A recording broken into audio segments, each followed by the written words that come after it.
नमस्कार दोस्तों, आप लोगों का बहुत बहुत स्वागत है मेरे YouTube चैनल मुद्गल बायोलॉजी में।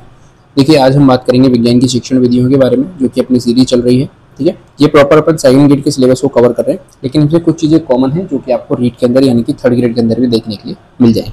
ठीक है, देखिए अपने सिलेबस के अंदर 5 यूनिट है, जिसमें से पहली यूनिट है विज्ञान की परिभाषा और प्रकृति, इसको अपन कंप्लीट कर चुके। दूसरे नंबर पर विज्ञान पाठ्यक्रम विकास है, इसको भी अपन कंप्लीट कर चुके। तीसरे नंबर पे प्रयोगशाला और सह पाठ्यक्रम गतिविधियां, इनको भी अपन कंप्लीट कर लिए। और लास्ट में होती है जो फोर्थ यूनिट होती है वो है आपकी शिक्षण विधियां। ठीक है, शिक्षण विधियों को भी अपन क्या कर चुके, कंप्लीट कर लिया अपन यहाँ पे। ठीक है, इसके बाद बात करें तो अपनी लास्ट यूनिट बच रही है जो है क्योंकि है मूल्यांकन। अब आप बेसिक जो फ्रेमवर्क है वो मैं आपको बना के बताता हूँ एक बार कि किस तरीके से शिक्षण विधियां अपनी चल रही है। जब हम किसी कक्षा में शिक्षण कराने जाते हैं, विज्ञान की मैं बात कर रहा हूँ, विज्ञान का शिक्षण अपने को कराना है तो सबसे पहले हमें उसकी परिभाषा और प्रकृति पता होनी चाहिए कि विज्ञान विषय कैसी है। हम विज्ञान पढ़ाने वाले हैं कल को क्लास के अंदर, तो किस तरीके से हमें उसकी प्रकृति है ये पता होनी चाहिए। उसके बाद विज्ञान का जो पाठ्यचर्या होती है, कोई पाठ्यक्रम होता है, उसका विकास किस प्रकार से हुआ है, पाठ्यक्रम होता क्या है, ये हमें पता होना चाहिए। दूसरा, यदि मैं बात करूं तो प्रयोगशाला के बारे में या फिर जो उसकी सह पाठ्यक्रम गतिविधियां होती हैं जो कि पाठ्यक्रम को आगे बढ़ाने में यानी पाठ्यक्रम के उद्देश्यों की पूर्ति करने में हमारी मदद करेंगी, उसका प्रयोग किस प्रकार से हमें करना है, ये इसके बारे में हमें पता होना चाहिए।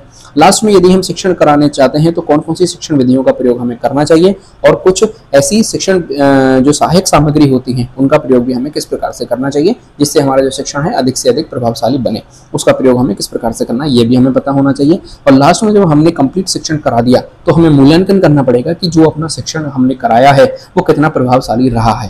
ठीक है, इस चीज को अपन मूल्यांकन कहते हैं। या फिर हमारे जो उद्देश्य थे, जिन उद्देश्यों को लेकर हम चले थे कि उन उद्देश्यों की प्राप्ति हमें करानी है विज्ञान शिक्षण के दौरान, तो क्या उन उद्देश्यों की प्राप्ति अपन करवा पाए बच्चों को, ये चीज हमें किससे पता चलेगी, मूल्यांकन से पता चलेगी। तो इन कंप्लीट 5 यूनिट के अंदर अपने जो शिक्षण विधियां हैं वो कंप्लीट हो जाती है, विज्ञान के जो टीचिंग मेथड्स हैं वो कंप्लीट हो जाता है। ठीक है, चलिए आज हमारी 5वीं यूनिट है, यूनिट नंबर 5 की हम यहाँ पे बात करेंगे, जिसमें पहले अपन मूल्यांकन की अवधारणा को देखेंगे, फिर अपन मूल्यांकन के प्रकार देखेंगे, उद्देश्य देखेंगे, फिर अपन परीक्षण वस्तुओं के प्रकार देखेंगे और लास्ट में ब्लूप्रिंट किस प्रकार से होता है प्रश्न पत्र का, उसकी अपन बात करेंगे।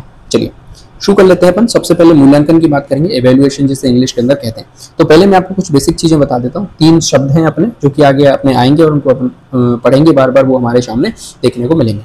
सबसे पहला शब्द आएगा हमारे सामने आकलन, जिसे अपन इंग्लिश के अंदर कहते हैं असेसमेंट। दूसरा शब्द हमारे सामने आएगा मापन, जिसे अपन कहते हैं मेजरमेंट। और तीसरा शब्द जो कि अपन पढ़ ही रहे हैं वो हमारे सामने आएगा मूल्यांकन, जिसे अपन कहते हैं एवेल्युएशन। ठीक है, इनमें बेसिक अंतर क्या होता है। आकलन को अपन असेसमेंट कहते हैं। असेसमेंट के अंदर अपन देखते हैं कि बच्चे ने कैसा सीखा, या फिर मैं बात करूं कैसे सीखा। तो मैं जब कैसा या कैसे की बात करता हूं तो मैं यहाँ पे बात कर रहा हूँ गुण की, या फिर मैं लिख दूं यहाँ पे गुणों की मैं बात कर रहा हूँ। तो ये इसके जो उद्देश्य होते हैं वो गुणात्मक उद्देश्य होते हैं। ठीक है, कि बच्चा किस प्रकार से सीख पाया है, कैसा सीखा है उस बच्चे ने। यानी कि जब मैं गुण की बात करूंगा तो यहाँ पे किसी भी प्रकार की मात्रा की बात नहीं होगी। ठीक है, मात्रा की बात नहीं होगी तो मैं ना तो बच्चे को अंक दूंगा, ना ही बच्चे को क्या दूंगा, मैं किसी भी प्रकार की ग्रेड दूंगा। ठीक है, दूसरी चीज यदि मैं बात करूं, जो आकलन होती है वो सतत रूप से चलने वाली प्रक्रिया होती है। ठीक है, ऐसा नहीं है कि लास्ट में जाके जैसे मैंने कोई टॉपिक पढ़ाया और टॉपिक पढ़ाने में मैंने एक टेस्ट लिया तो ये आकलन कभी भी नहीं होगा। टॉपिक पढ़ाने के दौरान ही मुझे जो देखना है कि बच्चे किस प्रकार से सीख रहे हैं, कितना सीख रहे हैं, तो ये चीज मुझे सतत रूप से करने के लिए बाध्य करती है आकलन। ठीक है, इसके बाद मैं बात करता हूँ किसकी, मापन की, जिसे अपन मेजरमेंट कहते हैं। मापन का शाब्दिक अर्थ होता है मापना किसी चीज को, यानी कि यहाँ पे मुझे अंक भी देने पड़ेंगे और यहाँ पे मुझे उसको ग्रेड भी देना पड़ेगा बच्चे को। ठीक है, दूसरी बात करूँ तो ये जो उद्देश्य होते हैं ये मात्रात्मक उद्देश्य होते हैं। ठीक है, यानी कि ये मुझे मात्रा बताते हैं कि बच्चे ने कितना सीखा। अब किसी चीज के बारे में मुझे बताना है कि कितना, तो कितने में मुझे अंक से बताना पड़ेगा कि कितना, क्या बच्चे के 70% बन रहे हैं, क्या बच्चे के A ग्रेड आई है, बच्चे की B ग्रेड आई है, कितने मार्क्स आए हैं उसके, 70 मार्क्स आए हैं, 72 मार्क्स आए हैं, 75 मार्क्स आए हैं। ये चीज मुझे मात्रा में उसको बतानी पड़ेगी। ठीक है, तो उसे अपन कहते हैं मापन। और लास्ट होता है मूल्यांकन। तो मूल्यांकन में एक चीज हमें समझनी पड़ेगी कि मूल्यांकन एक बृहत संप्रत्यय है। कैसा संप्रत्यय है, बृहत संप्रत्यय है। और मापन है एक संकीर्ण संप्रत्यय, यानी कि छोटा संप्रत्यय है।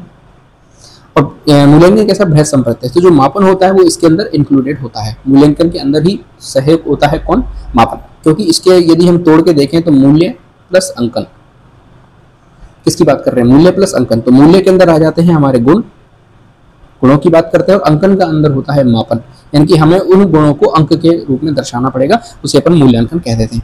ठीक है, तो जो मापन है वो मूल्यांकन के अंदर ही क्या रहता है, इंक्लूडेड रहता है। और गुणों को हमें अंकन के रूप में दर्शाना पड़ता है, उन गुणों की हमें ये बताना पड़ता है कि बच्चे के अंदर कौन कौन से गुण कितने हैं। ठीक है। चलिए, तो ये बेसिक अंतर मैंने आपको बता दिया। आगे बढ़ते हैं। जो हमारी परंपरागत मूल्यांकन प्रणाली थी उसमें सबसे बड़ा दोष ये था कि एक निश्चित अवधि तक ही अधिगम अनुभव प्रदान करने के बाद इस बात की जांच की जाती थी कि बालक ने कितना सीखा। यानी कि जैसे हमारे प्राचीन काल में कैसा होता था कि एक पहले हमें सब कुछ पढ़ा दिया गया, पढ़ाने के बाद एक टेस्ट ले लिया गया और टेस्ट लेने के बाद, अभी भी ये प्रणाली बड़ी कक्षाओं में यही चलती है, टेस्ट लेने के बाद ये बता दिया गया कि इस बच्चे के कितने प्रतिशत आए हैं, तो ये पता चल गया कि ये बच्चा इस चीज में इतना प्रतिशत सीखा है। ये परंपरागत मूल्यांकन प्रणाली चली आ रही है। अर्थात ये प्रणाली केवल ज्ञान के मात्रात्मक पक्ष की जांच करती थी, गुणात्मक पक्ष कभी भी इन्होंने जांच नहीं की, केवल मात्रात्मक पक्ष की इन्होंने जांच की, हमें मात्रा बता दी कि बच्चे ने कितना सीखा। किंतु जब एनसीएफ 2005 आया तो इन्होंने एक नई टर्म आकलन का उल्लेख किया और कहा कि शिक्षण अधिगम प्रक्रिया में आकलन को स्थान दिया जाना चाहिए। और एनसीएफ 2005 का मानना था कि मूल्यांकन एक बार की प्रक्रिया होकर शिक्षण अधिगम प्रक्रिया के साथ साथ चलने वाली प्रक्रिया है, यानी कि सतत रूप से जब आपकी शिक्षण अधिगम प्रक्रिया चल रही है तो उसके साथ साथ आकलन भी चलना ही चाहिए, मूल्यांकन भी चलना चाहिए। ठीक है। चलिए, इसके लिए जो शब्द है आकलन, आकलन को अपन इंग्लिश में कहते हैं असेसमेंट। असेसमेंट शब्द की जो उत्पत्ति है वो लैटिन भाषा के एसेडियर शब्द से हुई है, जिसका अर्थ होता है टू सिट विद या फिर संवाद करना, यानी कि हम बच्चे के साथ संवाद कहेंगे और संवाद के दौरान ही अपन आकलन कर लेंगे कि बच्चे ने कैसा सीखा या फिर कितना सीखा। ठीक है। इसके लिए कोई विशेष काल परिस्थितियां नहीं बनाई जाएंगी, कोई विशेष स्थान फिक्स नहीं किया जाएगा, कोई समय फिक्स नहीं किया जाएगा, कोई विशेष प्रकार की परिस्थितियां नहीं बनाई जाएंगी जिसमें जाके हम बच्चे का आकलन करेंगे। नॉर्मल रूप से अपन संवाद करते करते ही ये पता लगा लेंगे कि बच्चे ने कितना सीखा है। ठीक है।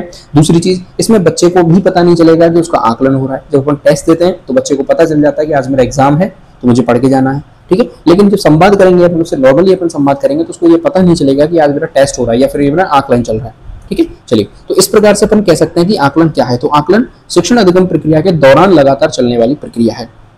दूसरी चीज, ये संवेदात्मक होता है, संवादात्मक होता है और सुझावात्मक होता है, यानी कि संवाद कर रहे हैं अपन बच्चे के साथ। दूसरा होता है शिक्षण अधिगम प्रक्रिया की प्रभावशीलता की जांच हेतु किया जाता है कि जो हमने शिक्षण अधिगम प्रक्रिया चलाई है वो कितनी प्रभावशाली रही है, इसकी जांच के लिए क्या किया जाता है, आकलन किया जाता है।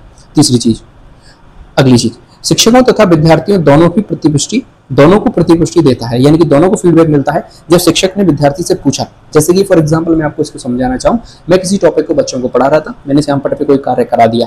अब श्यामपट्ट पे कार्य कराने के बाद मैंने बोल दिया कि चलिए बच्चों आप इसको उतार लीजिए जो मैंने बोर्ड के ऊपर लिखा होगा। अब बच्चे इसको उतार रहे हैं तो मैं खाली टाइम में मैं क्या करता हूँ, क्लास में एक राउंड लगाता हूँ और राउंड में लगाने के बाद किसी बच्चे के पास जाके पहुंच के खड़ा हो जाता हूँ और खड़े होने के बाद उस टॉपिक से रिलेटेड कोई सवाल पूछ लेता हूँ। मैंने उसकी कॉपी देखी, उस कॉपी में देखने के बाद मैंने उससे उसी से रिलेटेड कोई सवाल पूछ लिया। अब बच्चे को पता नहीं है कि मैं उसका आकलन हो रहा है, नॉर्मली संवाद कर रहा हूँ मैं बच्चे के साथ जनरली कि बता तुझे कितना आया, इसको अपन ऐसा कर देंगे तो क्या हो जाएगा, मतलब उस टॉपिक से रिलेटेड मैं कुछ पूछ रहा हूँ। तो नॉर्मल संवाद चल रहा है हम दोनों के बीच में, नॉर्मल बातचीत चल रही है, कोई पर्टिकुलर समय मैंने फिक्स नहीं किया, कोई परिस्थिति मैंने नहीं बनाई उसके लिए, मैंने उससे पहले नहीं कह दिया कि कल तेरा टेस्ट लिया जाएगा या आज तेरा टेस्ट लिया जाएगा, एक नॉर्मल संवाद चल रहा है, इसको अपन कहते हैं आकलन होना। इससे दोनों को फीडबैक मिलता है कि बच्चे को कितना आया। अगली चीज, शिक्षण अधिगम प्रक्रिया में बालकों के व्यवहार में अपेक्षित परिवर्तन को पहचान कर प्रक्रिया में आवश्यक संशोधन का परामर्श देता है कि व्यवहार में जो अपेक्षित परिवर्तन मुझे चाहिए थे, अपेक्षित परिवर्तन यानी कि ऐसे परिवर्तन जो मैं चाहता था वो बच्चे में आए या नहीं आए, उसको पहचान कर मैं प्रक्रिया में आवश्यक संशोधन भी कर सकता हूँ। यदि आ गए तो बहुत अच्छी बात है, नहीं आए तो मैं क्या करूंगा, उसमें संशोधन करूंगा। इस चीज का पता मुझे कैसे लगेगा, जब बच्चे का आकलन होगा। आगे बात करते हैं, ये औपचारिक के साथ साथ अनौपचारिक रूप में भी होता है। औपचारिक आकलन या फिर मैं बात करूं औपचारिक मूल्यांकन किस प्रकार से होता है, जहां पे समय, काल, परिस्थितियां पहले से फिक्स होती हैं, उसे अपन औपचारिक मूल्यांकन कहते हैं। लेकिन अनौपचारिक में क्या होता है, किसी कोई भी चीज फिक्स नहीं होती। जब मैं बच्चे के साथ संवाद कर रहा हूँ तो ना तो उससे क्या पहले से फिक्स था, ना तो समय फिक्स था, ना काल फिक्स थे, ना पहले से परिस्थितियां फिक्स थी कि किस प्रकार से चीजें होंगी।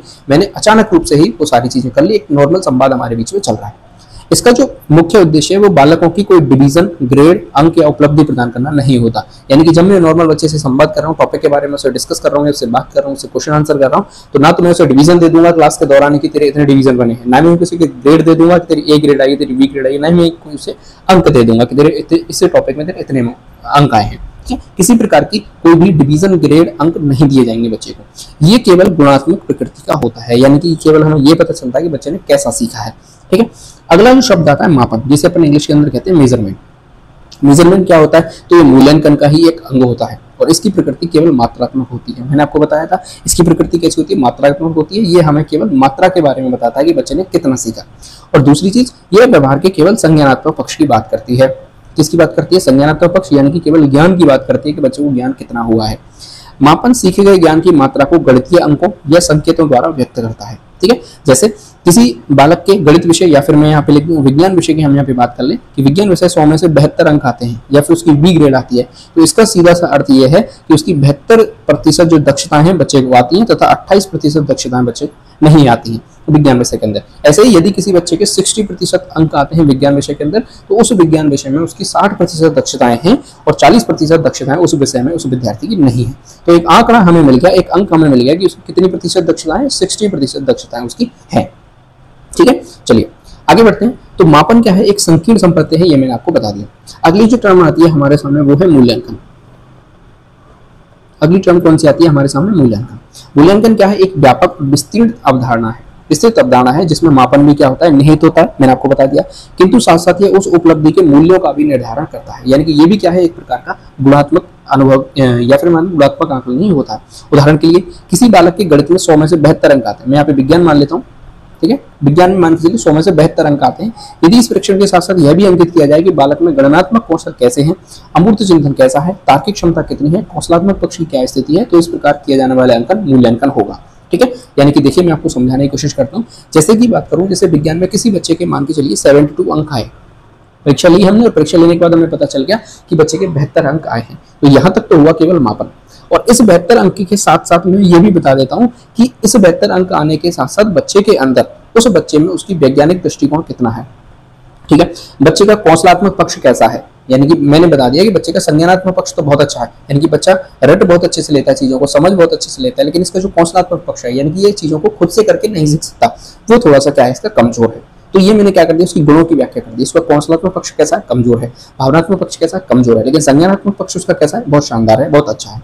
तो ये जो मैं बात कर रहा हूँ कौशलात्मक पक्ष की, भावनात्मक पक्ष की, संज्ञानात्मक पक्ष, ये सब क्या है, फिर गुणों की मैंने बात कर दी और साथ ही साथ मैंने उसको क्या कर दिया, मापन भी करके बता दिया कि इसके कितने प्रतिशत अंक आए, इसकी 72% अंक आए। तो ये हो गया मूल्यों का अंकन करना। ठीक है, चलिए मूल्यांकन का शाब्दिक अर्थ होता है मूल्यों का अंकन करना, मापन जो होता है वो मात्रात्मक होता है, मूल्यों का निर्धारण क्या होता है, गुणात्मक होता है। इससे स्पष्ट है कि मूल्यांकन क्या है, मात्रात्मक के साथ साथ गुणात्मक भी होता है। बीएस ब्लूम की अवधारणा के अनुसार मूल्यांकन उद्देश्य प्राप्ति की सीमा तय करने वाली प्रक्रिया होती है। चलिए अब अपन आकलन के प्रकार की बात कर लेते हैं। यहाँ पे यदि आपको दिख रहा नहीं होगा तो मैं बता देता हूँ, ये लिखा हुआ है आकलन के प्रकार, कि आकलन कितने प्रकार का होता है। तो आकलन बेसिकली 3 प्रकार का होता है। एक होता है सीखने के लिए आकलन, यानी कि असेसमेंट फॉर लर्निंग, ठीक है। एक होता है सीखने का आकलन जो कि होता है असेसमेंट ऑफ लर्निंग। यहाँ पे जो काम की चीज है ये फॉर, ये ऑफ और ये एज, यानी कि सीखने के समान या सीखने के रूप में आकलन, क्योंकि असेसमेंट एज लर्निंग होता है। ये 3 प्रकार के आकलन होते हैं। सबसे पहले हम बात करते हैं सीखने के लिए आकलन। इसमें क्या होता है कि बच्चे ने कैसे सिखाना है, हमें ये पता चलेगा कि बच्चे को कैसे सिखाना है। जैसे कि शिक्षण अधिगम प्रक्रिया के प्रारंभ या मध्य में लिए जाने वाले ऐसे आकलन जिनका उद्देश्य आगामी शिक्षण अधिगम प्रक्रिया का स्वरूप तय करना, शिक्षण अधिगम प्रक्रिया की प्रभावशीलता जांचना, बच्चों के अधिगम अवरोधकों को पहचानना तथा तदनुसार प्रक्रिया में आवश्यक सुधार करना होता है। अर्थात एक शिक्षक को क्या करना चाहिए यही आकलन तय करता है।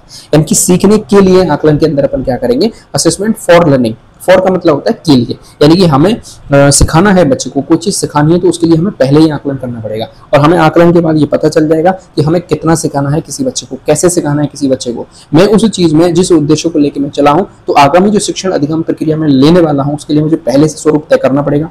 शिक्षण अधिगम प्रक्रिया की जो प्रभावशीलता है उसकी जांच में कर पाऊंगा, साथ ही साथ बालकों के अधिगम में कोई अवरोधक है उनकी मुझे पहले ही पता चल जाएगा, उसके अनुसार में ही उसमें क्या करूंगा, आवश्यक सुधार करूंगा। यानी कि मुझे ये पता चल जाएगा कि बच्चों को किस प्रकार से सिखाना है मुझे। ठीक है, तो ये तो क्या हो गया सीखने के लिए आकलन। अगला होता है सीखने का आकलन। सीखने का क्या आकलन का मतलब होता है कितना सीखा है किसी बच्चे ने, जिसमें आते हैं आपके ऐसे आता है समेटिव असेसमेंट होता है, इसके बाद उपलब्धि परीक्षण आते हैं। तो इसमें क्या होता है कि शिक्षण अधिगम प्रक्रिया की समाप्ति पर किए जाने वाले ऐसे आकलन जो अंतिम रूप से बालकों के ज्ञान दक्षताओं का परीक्षण करते हैं, क्षमताओं और दक्षताओं का क्या करते हैं, परीक्षण करते हैं। अर्थात ये दर्शाते हैं कि प्रक्रिया की समाप्ति पर बालक क्या कर सकता है। मान के चलिए शिक्षण अधिगम प्रक्रिया थी, उसमें मैंने सीखने के लिए आकलन कर लिया, मुझे ये पता चल गया कि बच्चे को कैसे सिखाना है, मैंने बच्चे को सिखा दिया। अब क्या होगा, मुझे ये पता करना है कि बच्चे ने कितना सीखा है, तो इसके लिए क्या करना पड़ेगा, मुझे सीखने का आकलन करना पड़ेगा। तो अब मैं क्या करूंगा कि शिक्षण अधिगम प्रक्रिया की समाप्ति पर मैं ऐसे आकलन करूंगा और ऐसे आकलन करने के बाद अंतिम रूप में ये पता चल जाएगा कि बालकों का ज्ञान कितना है, बालकों की क्षमताएं कितनी है, बालक की दक्षताएं कितनी है। ठीक है, ये कब होगा, ये परीक्षा जो शिक्षण अधिगम प्रक्रिया उसकी समाप्ति पर किया जाएगा ये वाला आकलन। इसके बाद बात करते हैं, अगला होता है सीखने के समान आकलन या फिर सीखने के रूप में आकलन। इसमें क्या होता है कि जो स्वयं आकलन करता है बच्चा, यानी कि अधिगम करता होता है, वो स्वयं आकलन करता है। Thinking about thinking, Meta cognitive जिसे खुद में झांकना भी कहते हैं।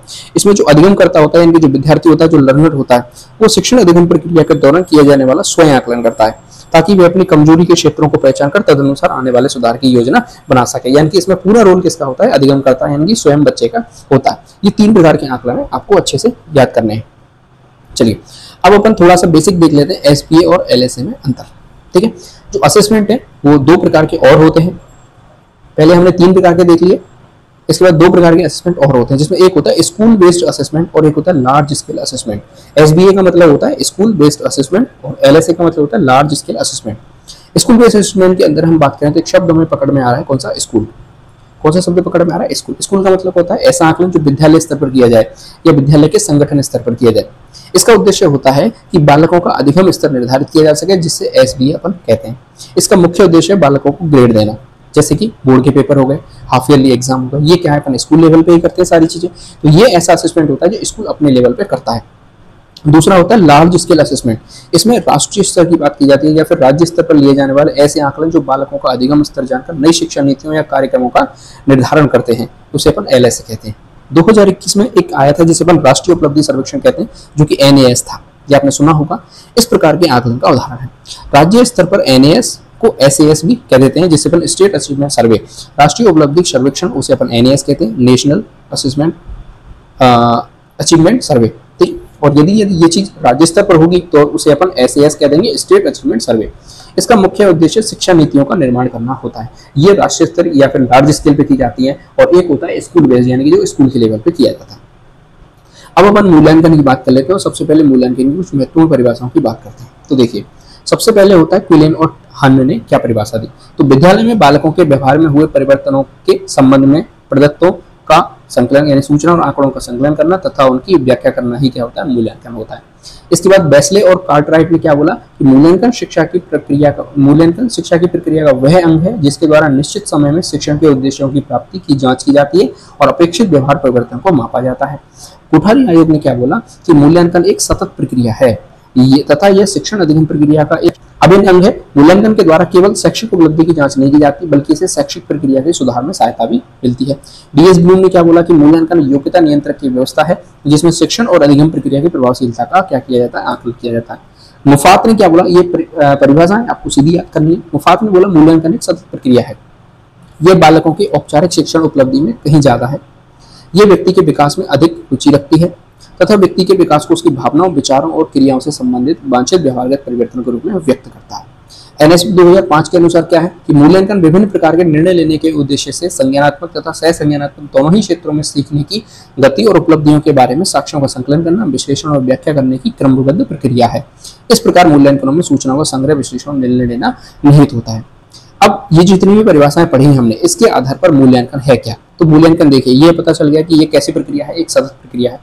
ये निर्णयात्मक प्रक्रिया है, यानी कि ये हमें निर्णय दे देती है। वही अपने आकलन के बारे में पढ़ा था कि एक संवादात्मक प्रक्रिया है, लेकिन ये कैसी निर्णयात्मक प्रक्रिया है, यानी कि हमें लास्ट में जाके निर्णय दे देती है कि कोई बच्चा कितना सीख पाया है। दूसरी ये विवरणात्मक प्रक्रिया है, यानी कि हमें उसके बारे में विवरण भी दे देती है साथ ही साथ। अगली बात करें तो शिक्षण अधिगम प्रक्रिया का अभिन्न अंग है, यानी कि इसके बिना शिक्षण अधिगम प्रक्रिया जो है वो संपूर्ण नहीं हो सकती। उद्देश्य प्राप्ति की सीमा तय करता है, यानी कि इससे हमें यह पता चलता है कि कोई भी उद्देश्य है वो किस सीमा तक प्राप्त हुआ है। यदि किसी बच्चे के 60% अंक आए हैं तो हमें पता चल गया कि हमारा उद्देश्य की प्राप्ति कितनी हुई है? केवल 60% हुई है, 40% अभी करना बाकी है। इसके बाद अपेक्षित व्यवहारगत परिवर्तन की जांच करता है। वही बात है, अगली अधिगम के प्रत्येक स्तर, चाहे वो शिक्षण अधिगम प्रक्रिया का प्रारंभ हो, मध्य हो तथा समाप्ति हो, पर लिया जाता है। आगे बात करते हैं, व्यवहार के तीनों पक्षों से संबंधित होता है, यानी कि संज्ञानात्मक पक्ष भी होता है और भावात्मक पक्ष भी होता है, क्रियात्मक पक्ष भी होता है। मात्रात्मक तथा गुणात्मक दोनों प्रकृति का होता है। क्यों? क्योंकि मात्रात्मक इसके अंदर मापन भी इंक्लूडेड होता है और साथ ही साथ गुणात्मक, यानी कि इसमें गुणों की भी अपन क्या करते हैं? व्याख्या करते हैं। मूल्यांकन का निकटतम संबंध उद्देश्य से होता है, यानी कि इसका निकटतम संबंध किससे होता है? उद्देश्य से होता है। अब अपन मूल्यांकन की आवश्यकता और महत्व की बात करते हैं। देखिए, बौद्धिक क्षमता के अनुसार छात्र समूह विभाजन में, ताकि प्रत्येक बौद्धिक स्तर के बालकों हेतु पृथक शिक्षण योजना बनाई जा सके। यानी कि जब हम किसी क्लास का एक मूल्यांकन करते हैं तो मूल्यांकन करने में हमें ये पता चल जाता है, बच्चे हमारे सामने एक मार्क्स के आधार पर डिस्ट्रीब्यूट हो जाते हैं, जिससे हमें उनकी बौद्धिक क्षमताओं का पता चल जाता है। और बौद्धिक क्षमताओं के आधार पर हम छात्र समूहों का विभाजन कर लेते हैं और प्रत्येक बौद्धिक स्तर के लिए अपन अलग अलग शिक्षण योजना बना सकते हैं। यानी कि कुछ बच्चे ऐसे होंगे जो प्रतिभाशाली बच्चे होंगे, ये हमें किससे पता चलेगा, उनके मूल्यांकन से पता चलेगा। कुछ ऐसे होंगे जो औसत स्तर के बच्चे होंगे और कुछ ऐसे होंगे जो कि निम्न स्तर के बच्चे होंगे। ठीक है, ये 3 प्रकार का हमने जो निर्धारण किया है उनके बौद्धिक स्तर को देख के क्या किया, निर्धारण किया। और इस चीज का निर्धारण होगा किससे, तो मूल्यांकन से होगा। जब हमने इस प्रकार से इनको अलग अलग भागों में बांट लिया तो अलग अलग इनके लिए हमें शिक्षण प्रक्रिया जो है वो बनानी पड़ेगी। इनके बौद्धिक स्तर के अनुसार से अलग अलग शिक्षण योजना हमें बनानी पड़ेगी। तो इसमें मूल जो रोल हुआ वो किसका होगा, मूल्यांकन का होगा। ठीक, आगे शिक्षण व्यूह रचनाओं के निर्धारण में वही वाली बात होगी, शिक्षण योजना और शिक्षण व्यूह रचना के निर्धारण में हमें क्या करेगा, मदद मिलेगी।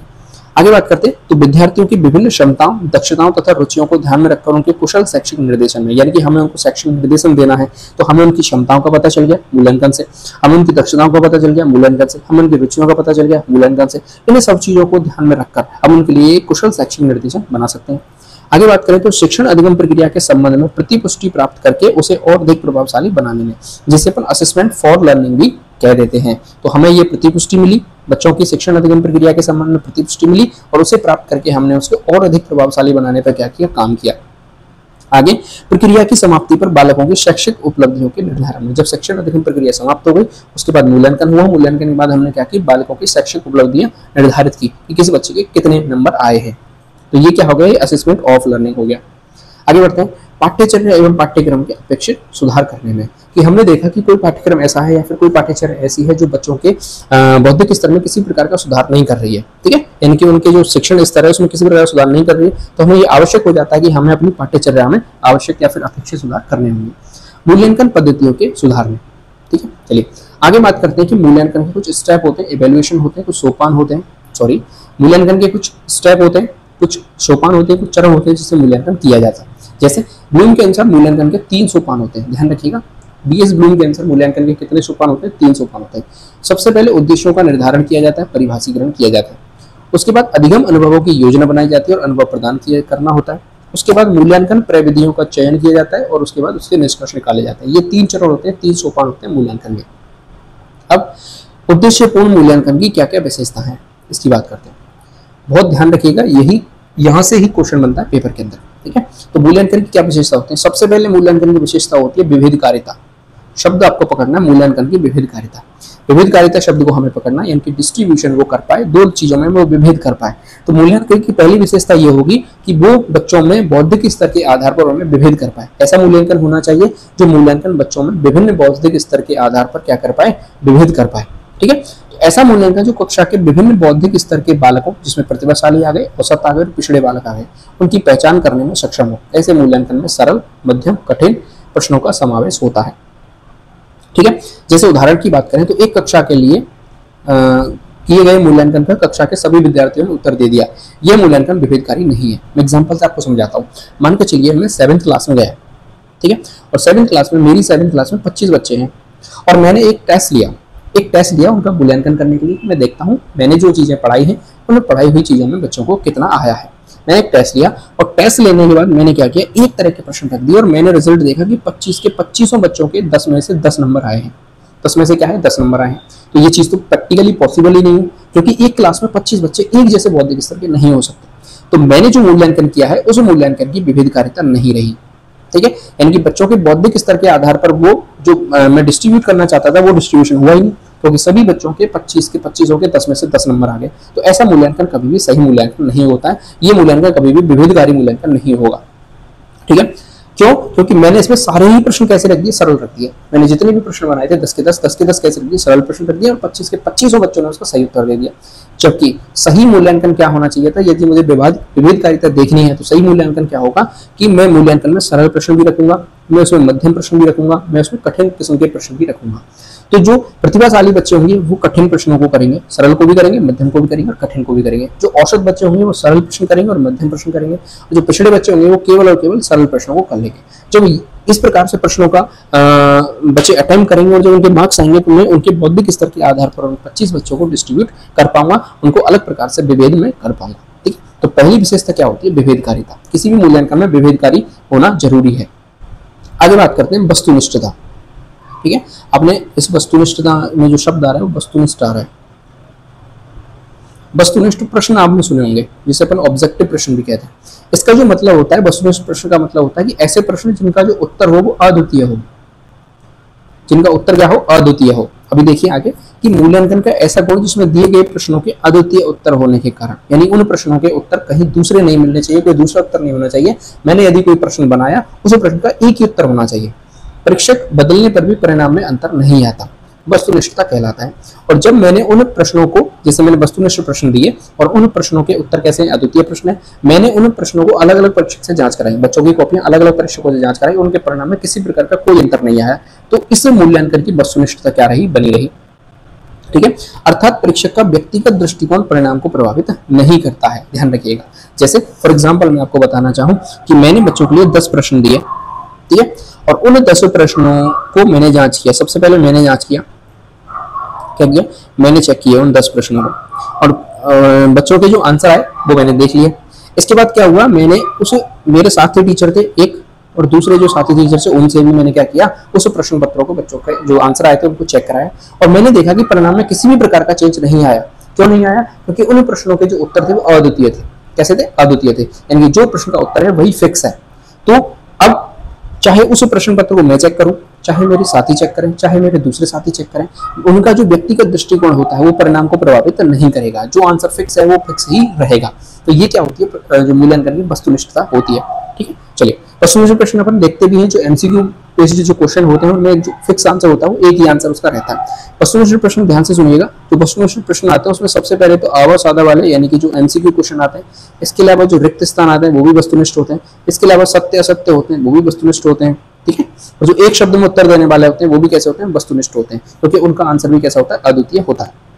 चलिए आगे बात करते हैं। जो दूसरा गुण होता है वो विश्वसनीयता का होता है, कि कोई भी मूल्यांकन कितना विश्वसनीय है।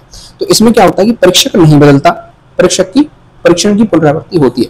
यानी कि यहाँ पे अपन क्या कर रहे थे, परीक्षक को बदल रहे थे। मैंने 3 परीक्षक से अलग अलग टीचर से कॉपियां चेक कराई, लेकिन यहाँ पे क्या होगा कि परीक्षक तो एक ही रहेगा, चेक करने वाला मैं ही रहूंगा, लेकिन मैंने क्या किया, टेस्ट बदल दिए। फॉर एग्जाम्पल मैं आपको समझाता हूँ। मैंने मान के चलिए 10 बच्चे हैं मेरी क्लास में, और उन 10 बच्चों का एक टेस्ट लिया, और उस एक टेस्ट में मैंने शुरू के 3 चैप्टर लिए, और मैंने देखा कि सभी बच्चों के अच्छे नंबर आ रहे हैं। फिर मैंने क्या किया, यार हो सकता है बच्चों 3 यूनिट पहले पार्ट थे तो बच्चों ने बड़े आसानी से पढ़ लिया। मैंने क्या किया, दूसरा टेस्ट कंडक्ट कराया, और इसमें बीच में से मैंने 6ठे 7वें 8वें पार्ट उठा लिए। ठीक है, फिर मैंने देखा, और फिर मैंने देखने के बाद क्या किया कि बच्चों के इसमें भी बहुत अच्छे नंबर आ रहे हैं। फिर मैंने कहा यार ऐसे नहीं, मैं ऐसा करता हूँ लास्ट के 3 पार्ट उठाता हूँ। मैंने मान के चलिए 10, 11, 12 लास्ट के 3 पार्ट उठा लिए, और उनमें से मैंने अलग अलग प्रश्न बना के देखे, तो फिर बच्चों का वही रिजल्ट आया। यानी कि यहाँ पे परीक्षक नहीं हूँ, चेक करने वाला नहीं हूँ, लेकिन मैं बार बार क्या कर रहा हूँ, परीक्षण को बदल रहा हूँ, टेस्ट को मैं बार बार बदल रहा हूँ। एक बार शुरू के 3 यूनिट दे रहा हूँ, फिर मैं अगले 3 यूनिट दे रहा हूँ, फिर मैं लास्ट के 3 यूनिट दे रहा हूँ, और इसमें परिणाम क्या हो रहा है, बिल्कुल भी नहीं बदल रहा है। तो यानी कि ये जो मूल्यांकन है ये कैसे मूल्यांकन है, विश्वसनीय वाला मूल्यांकन है। यानी कि बच्चों ने जो शिक्षण अधिगम प्रक्रिया है उसको बहुत अच्छे से समझा है, बहुत अच्छे से प्रक्रिया जो है वो संपन्न हुई है। ठीक है, देखिए मूल्यांकन का ऐसा गुण जिसमें परीक्षण की पुनरावृत्ति करने पर भी परिणाम में अंतर ना आए। परीक्षण है, ध्यान रखिएगा, टेस्ट की पुनरावृत्ति हो रही है, टेस्ट की रिपीटेशन हो रहा है, विश्वसनीय मूल्यांकन कहलाता है। परीक्षण की यह पुनरावृत्ति पाठ्यक्रम के अलग अलग खंडों पर या अलग अलग समयों पर की जा सकती है। जैसे मैंने शुरू के 3 टेस्ट लिए आज, फिर मैंने देखा यार आज तो हो सकता है बच्चे शुरू के 3 टेस्ट याद करके आए हों। मैंने क्या 3 दिन बाद वापस से बीच के 3 यूनिट उठा लिए और टेस्ट ले लिया, फिर भी वही रिजल्ट आया। मैंने क्या किया, 1 हफ्ते बाद टेस्ट लिया और लास्ट के 3 पार्ट उठा लिए, और फिर भी वही रिजल्ट आ रहा है। यानी कि परीक्षण की पुनरावृत्ति में कर रहा हूँ, रिजल्ट बार बार सेम ही आ रहा है। यानी कि मूल्यांकन कैसा होगा, मूल्यांकन विश्वसनीय होगा। ठीक है, आई होप आप समझ पा रहे होंगे। आगे बढ़ते हैं, अपन वैधता की बात करते हैं कि कोई मूल्यांकन कितना वैध है। तो इसमें होता है कोई मूल्यांकन यदि शुद्धता तथा सार्थकता से उन गुणों का मापन कर सके जिसके लिए यह किया गया है, तो यह गुण मूल्यांकन की वैधता होता है। जैसे यदि किसी बालक की भाषा शैली और लेखन क्षमता की शुद्धता का मूल्यांकन करना हो तो इसके लिए निबंधात्मक परीक्षाएं वैध होंगी, जबकि वस्तुनिष्ठ परीक्षाएं अवैध होंगी। ठीक है, यदि बालक की संप्रेषण क्षमता का मूल्यांकन करना हो तो इस हेतु भाषण दिलवाना तथा वाद विवाद करना एक वैध मूल्यांकन है, किंतु उसे नृत्य करवाना या निबंधात्मक प्रश्न लिखवाना अवैध होता है। यानी कि इसमें चीज अपन ये देखते हैं कि मूल्यांकन यदि हमें किसी बच्चे का करना है और मूल्यांकन अपन कर रहे हैं तो हमें ये पता होना चाहिए कि हम बालक की किस क्षमता का मूल्यांकन कर रहे हैं, तो उसके लिए जो वैध चीज होती है वही हमें करवानी है। जैसे फॉर एग्जांपल यहाँ पे दिया गया है कि मान के चलिए मुझे ये देखना है कि मेरे बच्चे कितने अच्छे से चीजों को लिख पाते हैं, यानी कि उनकी मुझे लेखन क्षमता देखनी है, मुझे उनकी राइटिंग देखनी है कि बच्चे कितने अच्छे से चीजों को लिख पाते हैं। तो मैं क्या करूंगा, क्या उनको ABCD वाले प्रश्न दूंगा? नहीं, क्योंकि उनसे तो मुझे उनकी लेखन क्षमता का विकास लेखन क्षमता का जो विकास हुआ उसका मुझे पता ही नहीं चलेगा। उसके लिए जो वैध चीज क्या होगी, वो निबंधात्मक परीक्षा होगी। ठीक है, निबंधात्मक प्रश्न में यदि पेपर में रखूंगा तो मुझे उनकी लेखन क्षमता, उनकी भाषा शैली का पता चल जाएगा कि बच्चा किस प्रकार से सोच पाता है, किस प्रकार से चीजों को लिख पाता है। तो यहाँ पे जो निबंधात्मक परीक्षा है वो क्या रहेंगी, वैध परीक्षा रहेंगी। वहीं जो वस्तुनिष्ठ परीक्षा है वो क्या रहेगी, अवैध रहेगी। इसी प्रकार से यदि किसी बालक की संप्रेषण क्षमता का मूल्यांकन मुझे करना है तो इसके लिए उससे मैं भाषण दे पाऊंगा, वाद विवाद प्रत्युत्तर कर पाऊंगा, ये चीज क्या हो जाएगी, एक वैध मूल्यांकन हो जाएगा। लेकिन वहीं मैं उससे बोलूंगा तू डांस करके देखा, मुझे ये देखना है कि तुझे बोलना कितना अच्छे से आता है, तो बताइए ये चीज वैध रहेगी अवैध रहेगी, तो ये बिल्कुल ही अवैध रहेगी। या फिर मैं उससे कह दूं कि मुझे तुझसे भाषण मुझे तेरी संप्रेषण क्षमता देखनी है और तू मेरे सामने निबंधात्मक प्रश्न का जवाब देके लिख के बता, तो क्या होगा, ये बिल्कुल ही वैध मूल्यांकन हो जाता है। ठीक है, आई होप आप समझ पा रहे हैं। आगे चल रहे हैं व्यवहारिकता, यानी कि कोई मूल्यांकन कितना व्यवहारिक है। तो इसमें देखिए ऐसा मूल्यांकन जो समय परिस्थिति तथा संसाधनों के अनुकूल हो, जिसकी भाषा सरल एवं व्यवहारिक हो, उसे मूल्यांकन की व्यवहारिकता कहते हैं। यानी कि मूल्यांकन अपन करने वाले उसकी भाषा एकदम सरल होनी चाहिए। ऐसा नहीं होना चाहिए कि मूल्यांकन के प्रश्न ही बच्चों के समझ में नहीं आ रहे हैं। दूसरा, वो व्यवहारिक होना चाहिए, यानी कि मैं विज्ञान की मूल्यांकन करना चाहता हूँ बच्चों के और मैं प्रश्न दे रहा हूँ हिंदी के, तो ये क्या है, बिल्कुल भी व्यवहारिक चीज नहीं होती है। आगे बात करते हैं सततता, यानी कि कंसिस्टेंसी बनी होनी चाहिए। मूल्यांकन ऐसा गुण है जिसमें शिक्षण अधिगम प्रक्रिया के साथ साथ चले, अर्थात एक निश्चित अवधि के बाद ना हो तथा उसमें परीक्षणों की नियमितता तथा बालकों के अधिगम अंतरालों की पहचान तथा उपचारात्मक उपायों का प्रयोग भी क्या हो, शामिल हो। यानी कि मूल्यांकन कैसा होना चाहिए, कंटिन्यूटी के साथ होना चाहिए। ऐसा नहीं कि मैंने एक फिक्स पैटर्न कर दिया कि 3 पार्ट के बाद मैं एक टेस्ट लूंगा, फिर वापस से 3 पार्ट के बाद, ये मैंने बच्चों को पहले ही बता दिया। ऐसा कभी भी नहीं होना चाहिए, निश्चित अवधि के बाद नहीं होना चाहिए। उसमें परीक्षणों की नियमितता होनी चाहिए। ठीक है, सतत रूप से परीक्षण होने चाहिए। जैसे मैंने मान के चलिए वीकली टेस्ट फिक्स कर दिए कि मैं 6 दिन आपको पढ़ाऊंगा, 1 दिन आपका टेस्ट लूंगा, यानी 5 दिन आपको पढ़ाऊंगा, 1 दिन आपका टेस्ट लूंगा, तो ये फिक्स हो गई, परीक्षणों की नियमितता हो गई। ठीक है, आगे चलते हैं। व्यापकता, ऐसा मूल्यांकन जिसमें निम्न प्रकार की व्यापकताएं हों। सबसे पहले दायरे की व्यापकता, यानी कि जो व्यवहार के तीनों पक्षों का मूल्यांकन करता हो। ऐसा मूल्यांकन बहुत अच्छा होता है जो कि व्यापक होता है, जो कि व्यवहार के तीनों पक्षों का मूल्यांकन करे, यानी कि उसके संज्ञानात्मक पक्ष का भी मूल्यांकन करे, उसके भावात्मक पक्ष का भी मूल्यांकन करे और उसके जो क्रियात्मक पक्ष होता है उसका भी क्या करे, मूल्यांकन करे। यानी मूल्यांकन ऐसा होना चाहिए जो व्यापक हो। तो सबसे पहले दायरे की व्यापकता होनी चाहिए, यानी कि तीनों पक्षों का मूल्यांकन करता हो। दूसरा, उपकरणों की व्यापकता, अर्थात ऐसा मूल्यांकन जिसमें मूल्यांकनों की अलग अलग प्रविधियों, तरीकों, उपकरणों, जैसे मौखिक परीक्षा मैंने ले ली, लिखित परीक्षा मैंने ले ली, प्रायोगिक परीक्षा मैंने ले ली, इन सबका प्रयोग किया जाना चाहिए। तो उपकरणों की व्यापकता भी यहाँ पे शामिल हो जाएगी। तीसरा, विषयों की व्यापकता, जब संपूर्ण पाठ्यक्रम का समावेश हो, यानी कि जैसे मान के चलिए मेरे विज्ञान विषय में 12 पाठ है, ठीक है, और मैं क्या कर रहा हूँ, शुरू के 5 पाठों का ही बार बार टेस्ट लिया जा रहा हूँ, तो यानी कि ये कभी भी व्यापक नहीं है। तो व्यापक करने के लिए क्या करना होगा, मुझे सारे संपूर्ण सिलेबस का क्या करना पड़ेगा, टेस्ट लेना पड़ेगा, कंप्लीट टेस्ट लेना पड़ेगा। तो उसमें क्या हो जाएगी, विषय की व्यापकता भी शामिल हो जाएगी। ठीक है, आगे चलते हैं। अब अगला टॉपिक आता है हमारे सामने, मूल्यांकन प्रविधियों का वर्गीकरण। मूल्यांकन प्रविधियां देखिए 2 प्रकार की होती है। सबसे पहले मात्रात्मक होते हैं, दूसरी गुणात्मक होती है। मात्रात्मक को अपन परिमाणात्मक भी कहते हैं या फिर क्वांटिटेटिव भी कहते हैं, और दूसरी होती है क्वालिटेटिव, इसे अपन गुणात्मक कह देते हैं। तो सबसे पहले अपन मात्रात्मक या फिर परिमाणात्मक क्वांटिटेटिव की बात करेंगे, फिर अपन गुणात्मक प्रविधियों की बात करेंगे। मात्रात्मक जो होती है वो 3 प्रकार की होती है। एक होती है मौखिक, दूसरी होती है प्रायोगिक और फिर होती है लिखित। लिखित में 4 प्रकार की होती है। सबसे पहले निबंधात्मक प्रश्न होते हैं, फिर लघुत्तरात्मक होते हैं, फिर अति लघुत्तरात्मक होते हैं और वस्तुनिष्ठ होते हैं। ठीक है, वस्तुनिष्ठ में 2 प्रकार के प्रश्न होते हैं, एक प्रत्याविज्ञान और दूसरे होते हैं प्रत्यास्मरण। प्रत्यास्मरण को अपन कहते हैं रिकॉलिंग, इसको अपन कहते हैं रिकॉलिंग और इसको कहते हैं रिकॉग्नाइजेशन। ठीक है, तो प्रत्यास्मरण में देखिए सामान्य प्रत्यास्मरण और रिक्त स्थान की पूर्ति, यानी कि बच्चा याद करके किसी चीज को लिखता है। ठीक है, इसको अपन कहते हैं रिकॉलिंग। प्रत्यास्मरण का मतलब क्या होता है, चीजों को याद करना। एक तो सामान्य प्रत्यास्मरण हो गया, एक रिक्त स्थान की पूर्ति। मान के चलिए मैंने कोई भी प्रश्न दिया, A नंबर का प्रश्न दिया, रिक्त स्थान इसे कहते हैं। ठीक है, तो यहाँ रिक्त स्थान में बच्चा क्या करेगा, रिकॉल करेगा चीजों को। इस प्रश्न यानी कि यहाँ पे जो लाइन लिखी हुई है उससे रिलेट करेगा कि यहाँ पे क्या आ सकता है, तो चीजों को याद करेगा। दूसरी होती है प्रत्याविज्ञान, यानी कि वो रिकॉग्नाइज करेगा चीजों को। रिकॉग्नाइज का मतलब क्या होता है, सामने कोई चीज लिखी हुई है उसमें से उसको रिकॉग्नाइज करना है। जैसे सबसे पहले इसके अंदर आता है एमसीक्यू। तो एमसीक्यू में मान के चलिए यहाँ पे प्रश्न लिखा हुआ है, क्वेश्चन लिखा हुआ है, उसके 4 ऑप्शन है तो 4 ऑप्शन में से ही एक सही आंसर है, तो उसको रिकॉग्नाइज करना है कि इन चारों में से कौन सा सही आंसर हो सकता है। सत्य असत्य, कथन के आगे सत्य लिखा हुआ असत्य लिखा हुआ, तो उसको रिकॉग्नाइज करना है कि यार ये कथन सत्य है या फिर असत्य है। दूसरा वर्गीकरण हो गया, तीसरा सुमेलित करना, यानी कि ये सारी चीजें पहले से उसके सामने लिखी हुई है, केवल उसको रिकॉग्नाइज करके, चीजों को रिकॉग्नाइज करके सही आंसर देना है।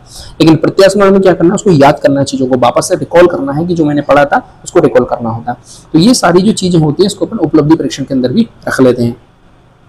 वही यदि हम गुणात्मक प्रविधियों की बात करें तो इसमें अभिवृत्ति मापन आ जाता है, अवलोकन या फिर निरीक्षण आ जाता है, समाज नीति विधि आ जाती है, क्रम निर्धारण या फिर रेटिंग स्केल, जांच सूची, प्रश्नावली, साक्षात्कार और संचयावली। एक एक की हम यहाँ पे बात करेंगे। सबसे पहले मात्रात्मक प्रविधियों की अपन बात कर लेते हैं कि मात्रात्मक प्रविधि क्या होती है। तो मूल्यांकन की ऐसी प्रविधियां जो केवल संज्ञानात्मक पक्ष के से संबंधित होती है। मात्रा की जब भी बात आए आपको केवल ध्यान रखना है किसे, संज्ञानात्मक पक्ष से, जो ज्ञान की मात्रा का परीक्षण कर उसे गणितीय अंकों या संकेतों द्वारा क्या करते हैं, व्यक्त करते हैं। विद्यालय शिक्षा में यदि बात करें तो सामान्य तौर पर लिए जाने वाले सभी परीक्षण कैसे होते हैं, मात्रा परीक्षण होते हैं, जिन्हें उपलब्धि परीक्षण भी कह देते हैं। चाहे मैं बात करूं फर्स्ट टेस्ट की, चाहे मैं बात करूं सेकंड टेस्ट की, चाहे मैं बात करूं हाफ ईयरली की, चाहे मैं बात करूं एनुअल एग्जाम की, ये सब कैसे होते हैं, मात्रात्मक परीक्षण होते हैं। क्यों? क्योंकि हम इनमें बच्चों को अंक प्रदान करते हैं। ठीक है, तो ये कैसे होते हैं, मात्रात्मक परीक्षण होते हैं। उपलब्धि परीक्षणों में ही ली जाने वाली प्रायोगिक परीक्षा क्रियात्मक पक्ष का मूल्यांकन करती है। जब अपन प्रायोगिक परीक्षाओं की बात करेंगे तो वो किस पक्ष की बात करेंगे, क्रियात्मक पक्ष की बात करेंगे। क्यों? क्योंकि यहाँ पे बच्चा खुद सक्रिय होता है, यहाँ पे बच्चा खुद करके सीखता है। दूसरी बात करते हैं अपन गुणात्मक प्रविधियों की। तो गुणात्मक प्रविधियों में कभी भी मात्रा की बात नहीं होगी, कभी भी संज्ञानात्मक पक्ष की बात नहीं होगी। यह व्यवहार के भावनात्मक पक्ष का मूल्यांकन करती है, अर्थात बालक के अंदर वे सभी गुण जिनका मात्रात्मक परीक्षण संभव नहीं है, उनका परीक्षण कौन करेगा, उनका परीक्षण गुणात्मक प्रविधियां करेंगे। इसमें आते हैं, सबसे पहले हम मौखिक परीक्षाओं की बात कर रहे हैं। मात्रात्मक विधियों के अंदर सबसे पहले आती है मौखिक परीक्षा।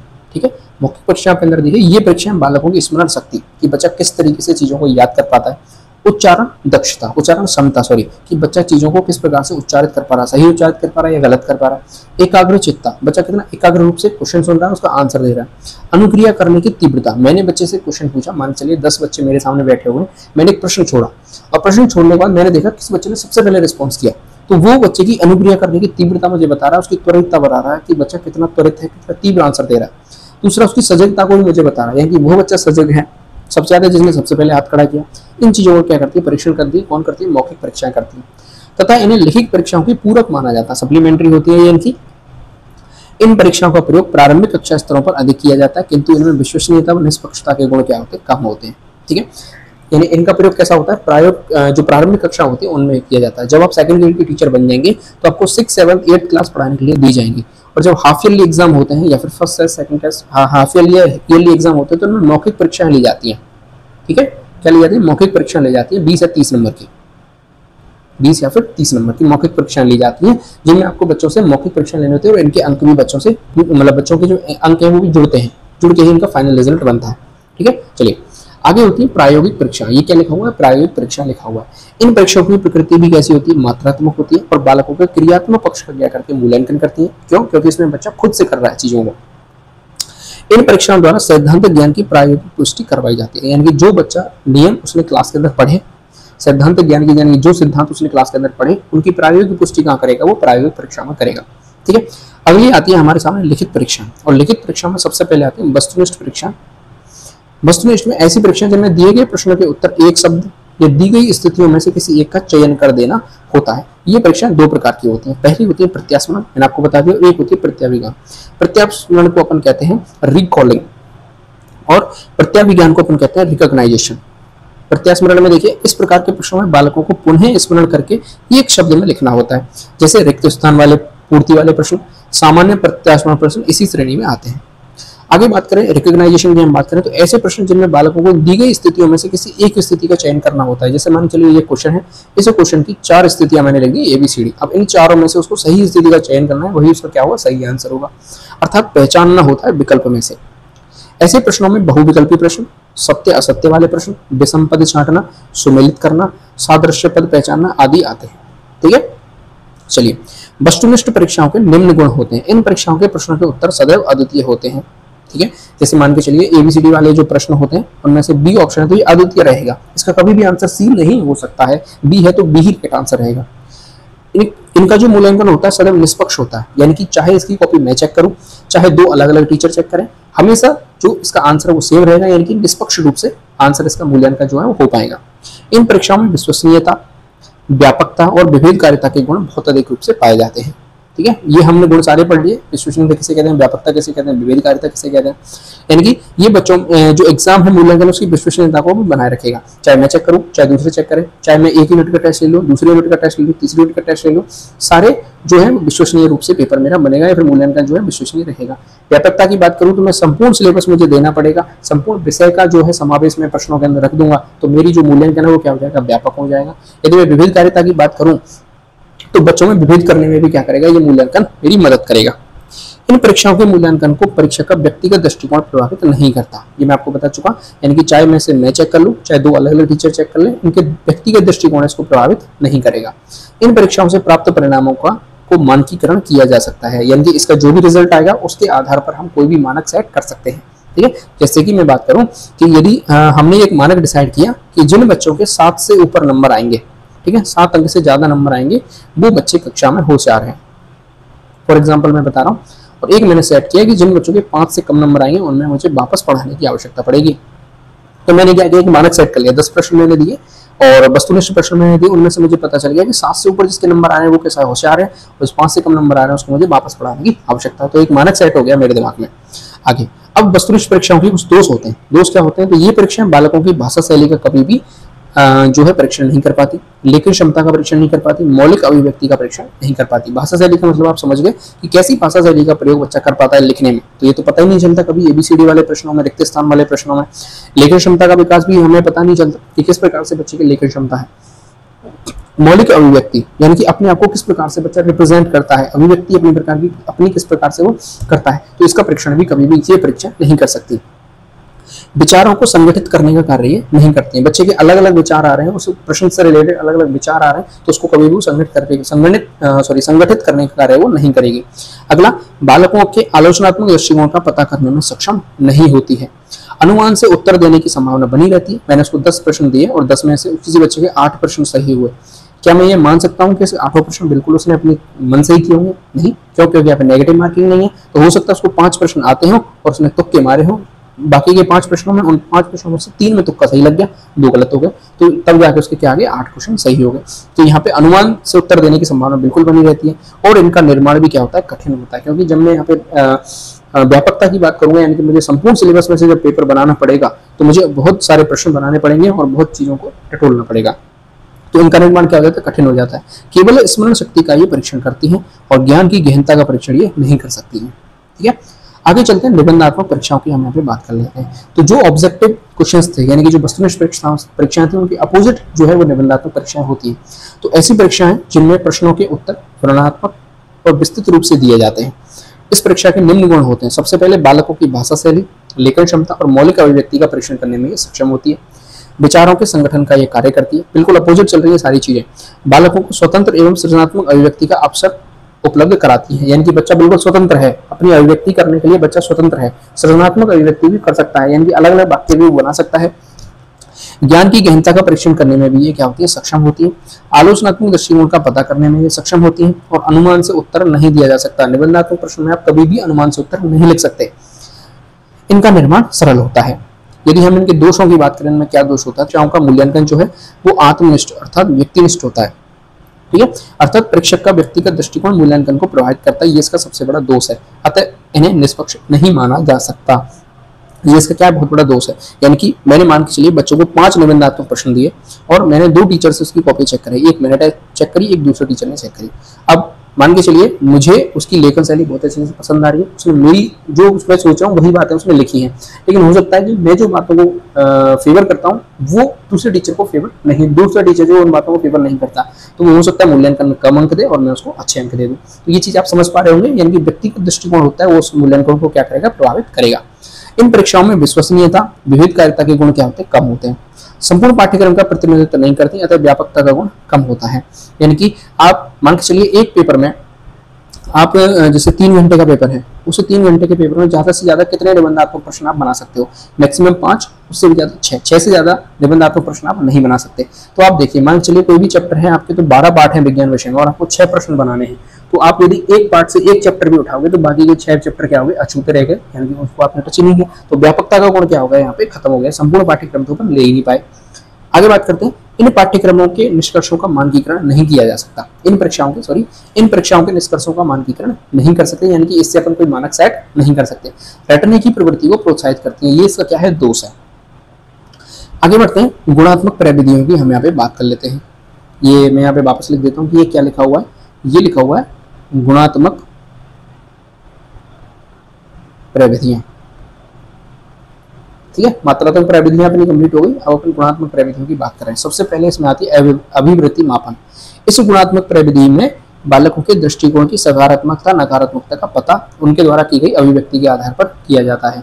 ठीक है, आगे अवलोकन व निरीक्षण। तो यह विधि व्यवहारवादियों की देन मानी जाती है तथा इसमें बालकों के व्यवहार का बाह्य निरीक्षण करके सूचनाओं का संग्रह किया जाता है, जिनके आधार पर उसके कुछ गुणों का निर्धारण करते हैं। यानी कि हम किसी बच्चे का अवलोकन कर रहे हैं, किसी बच्चे का निरीक्षण कर रहे हैं, तो ये जो व्यवहारवादी थे, व्यवहारवाद का सिद्धांत जिन्होंने दिया था, उनका ये जो देन है अवलोकन निरीक्षण, ये मानी जाती है यह प्रविधि। इसमें बालकों के व्यवहार का अपन बाह्य परीक्षण करते हैं, ठीक है, और सूचनाओं का संग्रह करते हैं और अपन उसका क्या कर लेते हैं, मूल्यांकन भी कर लेते हैं।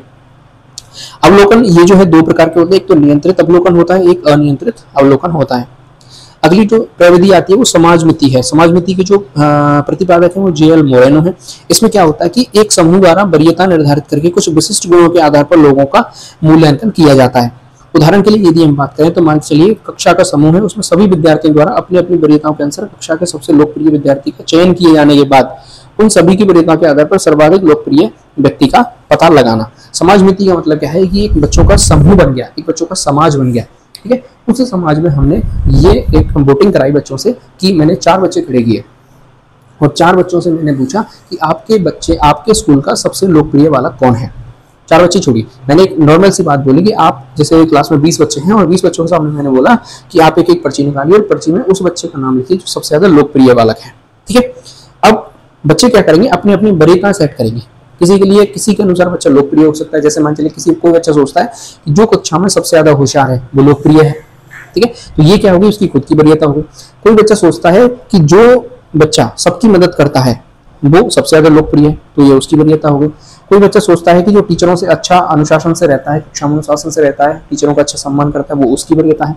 इसके आधार पर मान के चलिए उन्होंने राहुल के लिए 20 में से 15 वोट आ गए, राहुल नाम का बच्चा, उसके लिए 20 में से 15 वोट आ गए, तो ये मैं निर्धारित कर लूंगा कि राहुल क्या है, इस क्लास में सबसे ज्यादा लोकप्रिय बालक है, ठीक है।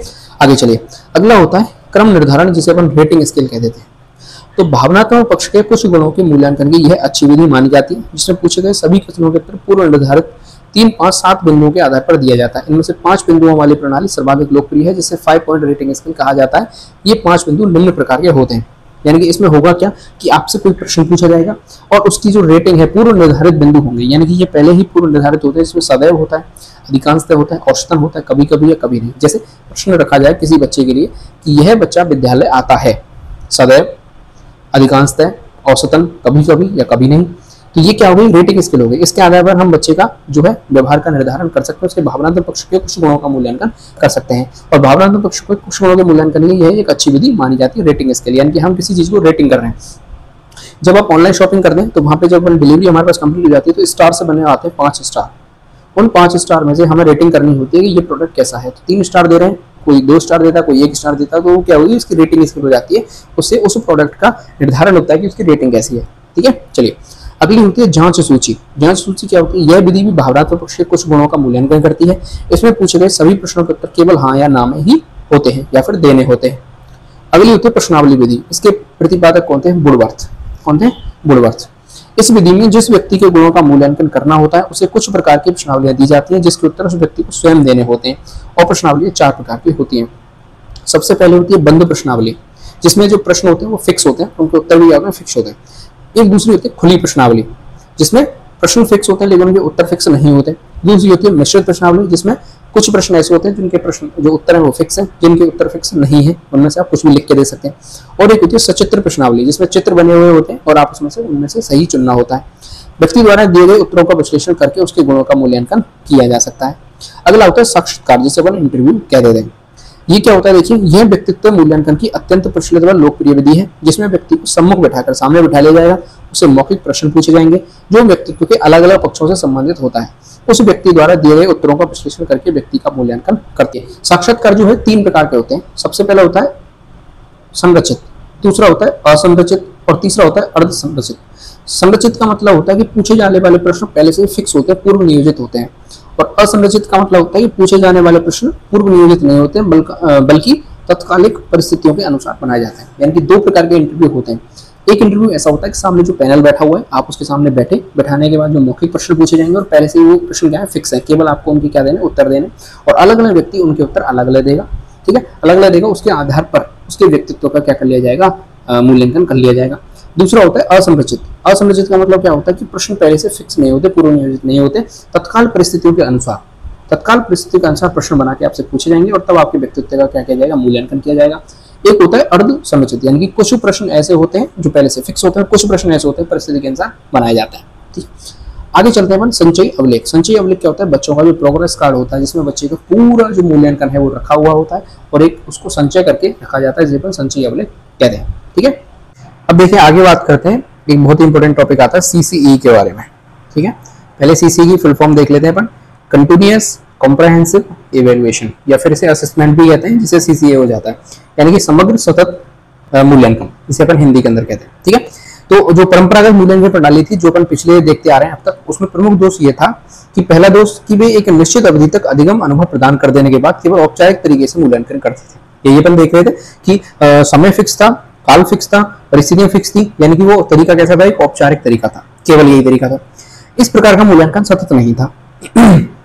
ठीक है, क्योंकि वह शिक्षण अधिगम प्रक्रिया के दौरान बालकों के अधिगम अवरोधकों की पहचान नहीं कर पाता था, न ही उनका कोई उपचारात्मक उपाय करता था। यह परंपरागत मूल्यांकन प्रणाली का पहला दोष था। दूसरा दोष क्या था कि वह व्यवहार के केवल संज्ञानात्मक पक्ष तक सीमित था तथा केवल सीखे गए ज्ञान की मात्रा का निर्धारण करता था, जबकि भावात्मक और क्रियात्मक पक्ष के मूल्यांकन का इसमें कोई भी प्रावधान नहीं था। ये प्रमुख दोष थे परंपरागत मूल्यांकन प्रणाली के। तो अब जब दोष है तो उसमें सीधी सी बात है कि सुधार की आवश्यकता है।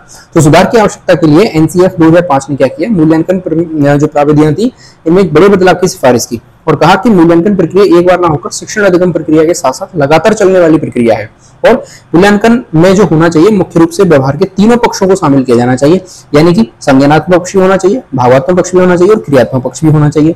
इस प्रकार नई मूल्यांकन प्रणाली, जिसे अपन सीसीई कहते हैं, अस्तित्व में आई और जिसे निम्न प्रकार से लागू किया गया। ये इंपॉर्टेंट फैक्ट है। एनसीएफ 2005 की सिफारिश के बाद सीबीएसई ने अपने परिपत्र संख्या 40/29/9/2009 को में सीसीई को क्या कर दिया, लागू कर दिया, और अक्टूबर 2009 से, यानी कि 2009-10 वाले सेशन में इसे कक्षा 9th में लागू किया गया सबसे पहले, और इसके अगले वर्ष 2010-11 में इसे क्लास 10th में भी लागू कर दिया गया। ध्यान रखिएगा। अब बात करते हैं इंपॉर्टेंट हमारे लिए राजस्थान है। तो राजस्थान में सीसी कब लागू हुआ, तो चरणबद्ध रूप से जो है वो लागू करी गई। सबसे पहले पायलट प्रोजेक्ट आया 2010-11 में, इसमें कुल 60 विद्यालयों को शामिल किया गया, जिसमें केवल कक्षा 1 से 4 तक इसे लागू किया गया था। ठीक है, हम बात करें जयपुर के जो थे वो 20 विद्यालय थे, जिसमें 20 के 20 विद्यालय जम्बा रामगढ़ ब्लॉक के थे। अलवर के 40 विद्यालय थे, जिसमें से 20 थानागाजी ब्लॉक के थे और 20 उमरेड के थे। ठीक है, 2011-12 की हम यहाँ पे बात करें तो इन्हीं 60 स्कूल्स में इसे कक्षा 5 से 8 तक में लागू कर दिया गया, यानी कि पहले जो 60 स्कूल थे उनमें 1 से 4 क्लास तक इसे लागू किया गया था, बाद में इन्हीं 60 स्कूल्स में इसको कक्षा 5 से 8 तक में लागू कर दिया गया। सत्र 2012-13 में से 3059 स्कूल्स में लागू कर दिया गया। सत्र 13-14 में से लगभग 5800 स्कूल्स में लागू कर दिया गया, और 14-15 के बाद 20,000, यानी कि प्रत्येक जिले के 2 ब्लॉक पूर्ण रूप से सीसीई पर आधारित होंगे। और 15-16 की बात करें तो संपूर्ण राजस्थान में आदर्श विद्यालय कक्षा 1 से 5वीं क्लास तक ये चीज लागू कर दी गई। ध्यान रखिएगा, ये इंपॉर्टेंट चीज है यहाँ पे, जो सीसीई वर्तमान जो लागू है वो कक्षा 1 से 5 तक लागू है, 6ठी से लेकर 12वीं तक में सीसीई जो है वो लागू नहीं है। ठीक है, आगे अपन इसकी व्याख्या करेंगे तो देखेंगे। अब अपने को सीसीई समझनी है तो सबसे पहले अपन उसकी शब्दावली देख लेते हैं कि कुछ ऐसे इंपॉर्टेंट शब्द आएंगे जो हमें पता होना चाहिए। सबसे पहले अपन बीएलए की बात करते हैं। बीएलए की फुल फॉर्म होती है base line assessment. Base line assessment का मतलब क्या होता है कि आधार रेखा आकलन। ठीक है, ये सत्र के बिल्कुल प्रारंभ में लिया जाता है। इसका मैं बेसिक आपको बता देता हूँ कि जैसे सत्र के आरंभ में होगा तो मान के चलिए कोई 6 क्लास का बच्चा है, तो हमें पहले उसको बेस लाइन देखना पड़ेगा, यानी कि पहले हमें ये पता होना चाहिए कि क्या सच में वो बच्चा 5वीं क्लास पास करने लायक है या नहीं। तो ये हमें उसका आकलन करके ही पता लग पाएगा। तो पहली चीज तो ये कि जो बेस लाइन असेसमेंट है ये सत्र के बिल्कुल प्रारंभ में किया जाएगा, जिसका उद्देश्य कक्षा के विद्यार्थियों को उनकी बौद्धिक और विषयगत क्षमता के आधार पर 2 समूहों में विभाजित किया जाता है, ताकि प्रत्येक समूह अनुसार प्रत्येक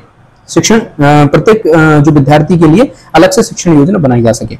इसके जो 2 समूह है वो निम्न प्रकार से बनाए जाते हैं। सबसे पहले समूह यानी ग्रुप फर्स्ट के अंदर वो बच्चे होते हैं जो कक्षा स्तर के बालक होते हैं, यानी कि मान के चलिए यदि हम 5th क्लास की बात करें ठीक है। तो हमें ये देखना होगा कि ऐसे कौन से बच्चे हैं जो कि 5th क्लास के बालक मतलब उनका जो बौद्धिक स्तर है वो 5th क्लास के बच्चे के लायक है या नहीं, तो उनको अपन ग्रुप फर्स्ट के अंदर रख देंगे।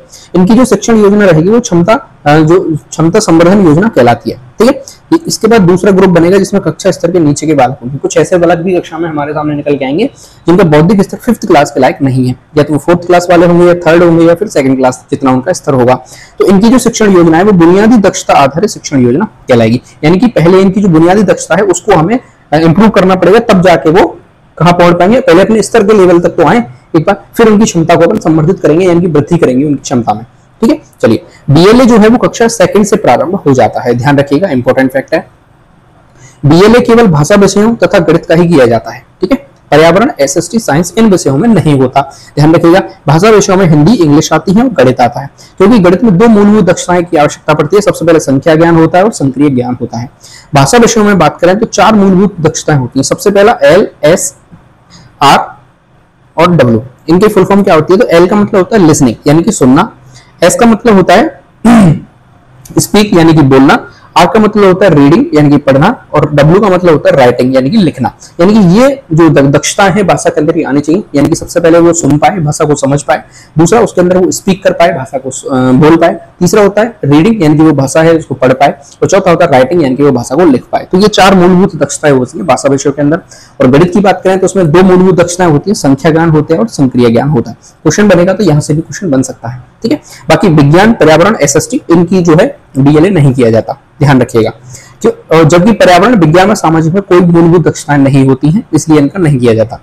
अगला जो शब्दावली आती है वो हमारे कार्यपत्रक होता है, वर्कशीट होती है। वर्कशीट क्या होती है? देखिए, ये सतत आकलन के दौरान किए जाने वाले आकलनों के ऐसे पत्रक यानी कि ऐसे पेपर होते हैं जिन पर अध्यापक द्वारा टिप्पणी अंकित की जाती है तथा फिर इन्हें पोर्टफोलियो में लगा दिया जाता है। एक सप्ताह में प्राय 2 कार्यपत्रक भरे जाते हैं, अर्थात 2 बार आकलन किया जाता है।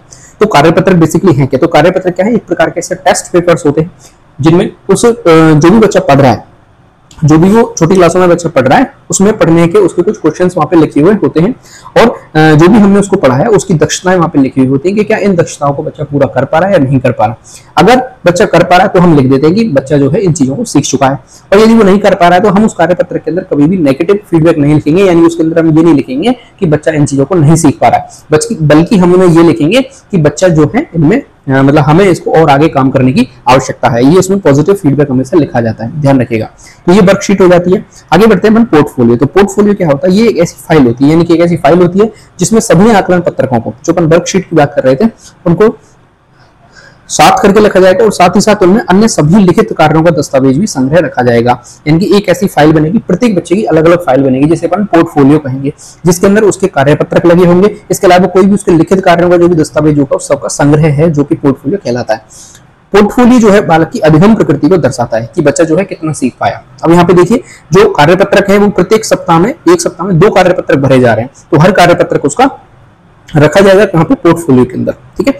आगे चलिए, अगली जो शब्दावली वो है चेकलिस्ट। चेकलिस्ट क्या होती है? देखिए, ये संरचनात्मक आकलन, यानी कि जो एफए होते हैं, फॉर्मेटिव असेसमेंट होता है, उसके समय ये भरे जाने वाली ग्रेडिंग प्रपत्र होता है, जिसमें बालकों के कार्य के आधार पर इन्हें 3 ग्रेड दिए जाते हैं, ठीक है।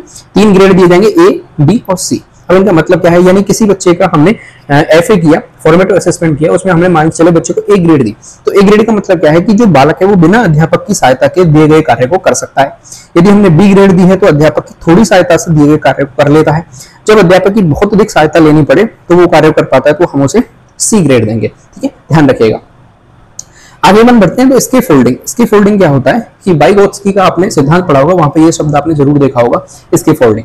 स्के फोल्डिंग क्या होता है? देखिए, शिक्षण अधिगम प्रक्रिया में बालकों के अव्यवस्थित व असंगठित ज्ञान को व्यवस्थित व संगठित करने हेतु किए जाने वाला अस्थायी व बाह्य सपोर्ट स्के फोल्डिंग कहलाता है। इसे पार्ड या फिर ढांचा निर्माण भी कहते हैं। तो देखिए, मान के चलिए अपन यहाँ से बच्चे की जो है ग्रोथ वो शुरू करते हैं कि बच्चे ने ए से बी तक सीखा, ठीक है। बच्चे ने जो अपनी वृद्धि करी सीखने में, वो ए से बी तक करी। अब बी पे जाकर बच्चा रुक गया, और यहाँ पे जाके हमने क्या किया? उसको थोड़ा सा सपोर्ट किया, और थोड़ा सा सपोर्ट करके बच्चे को सी तक लेके अपन आगे।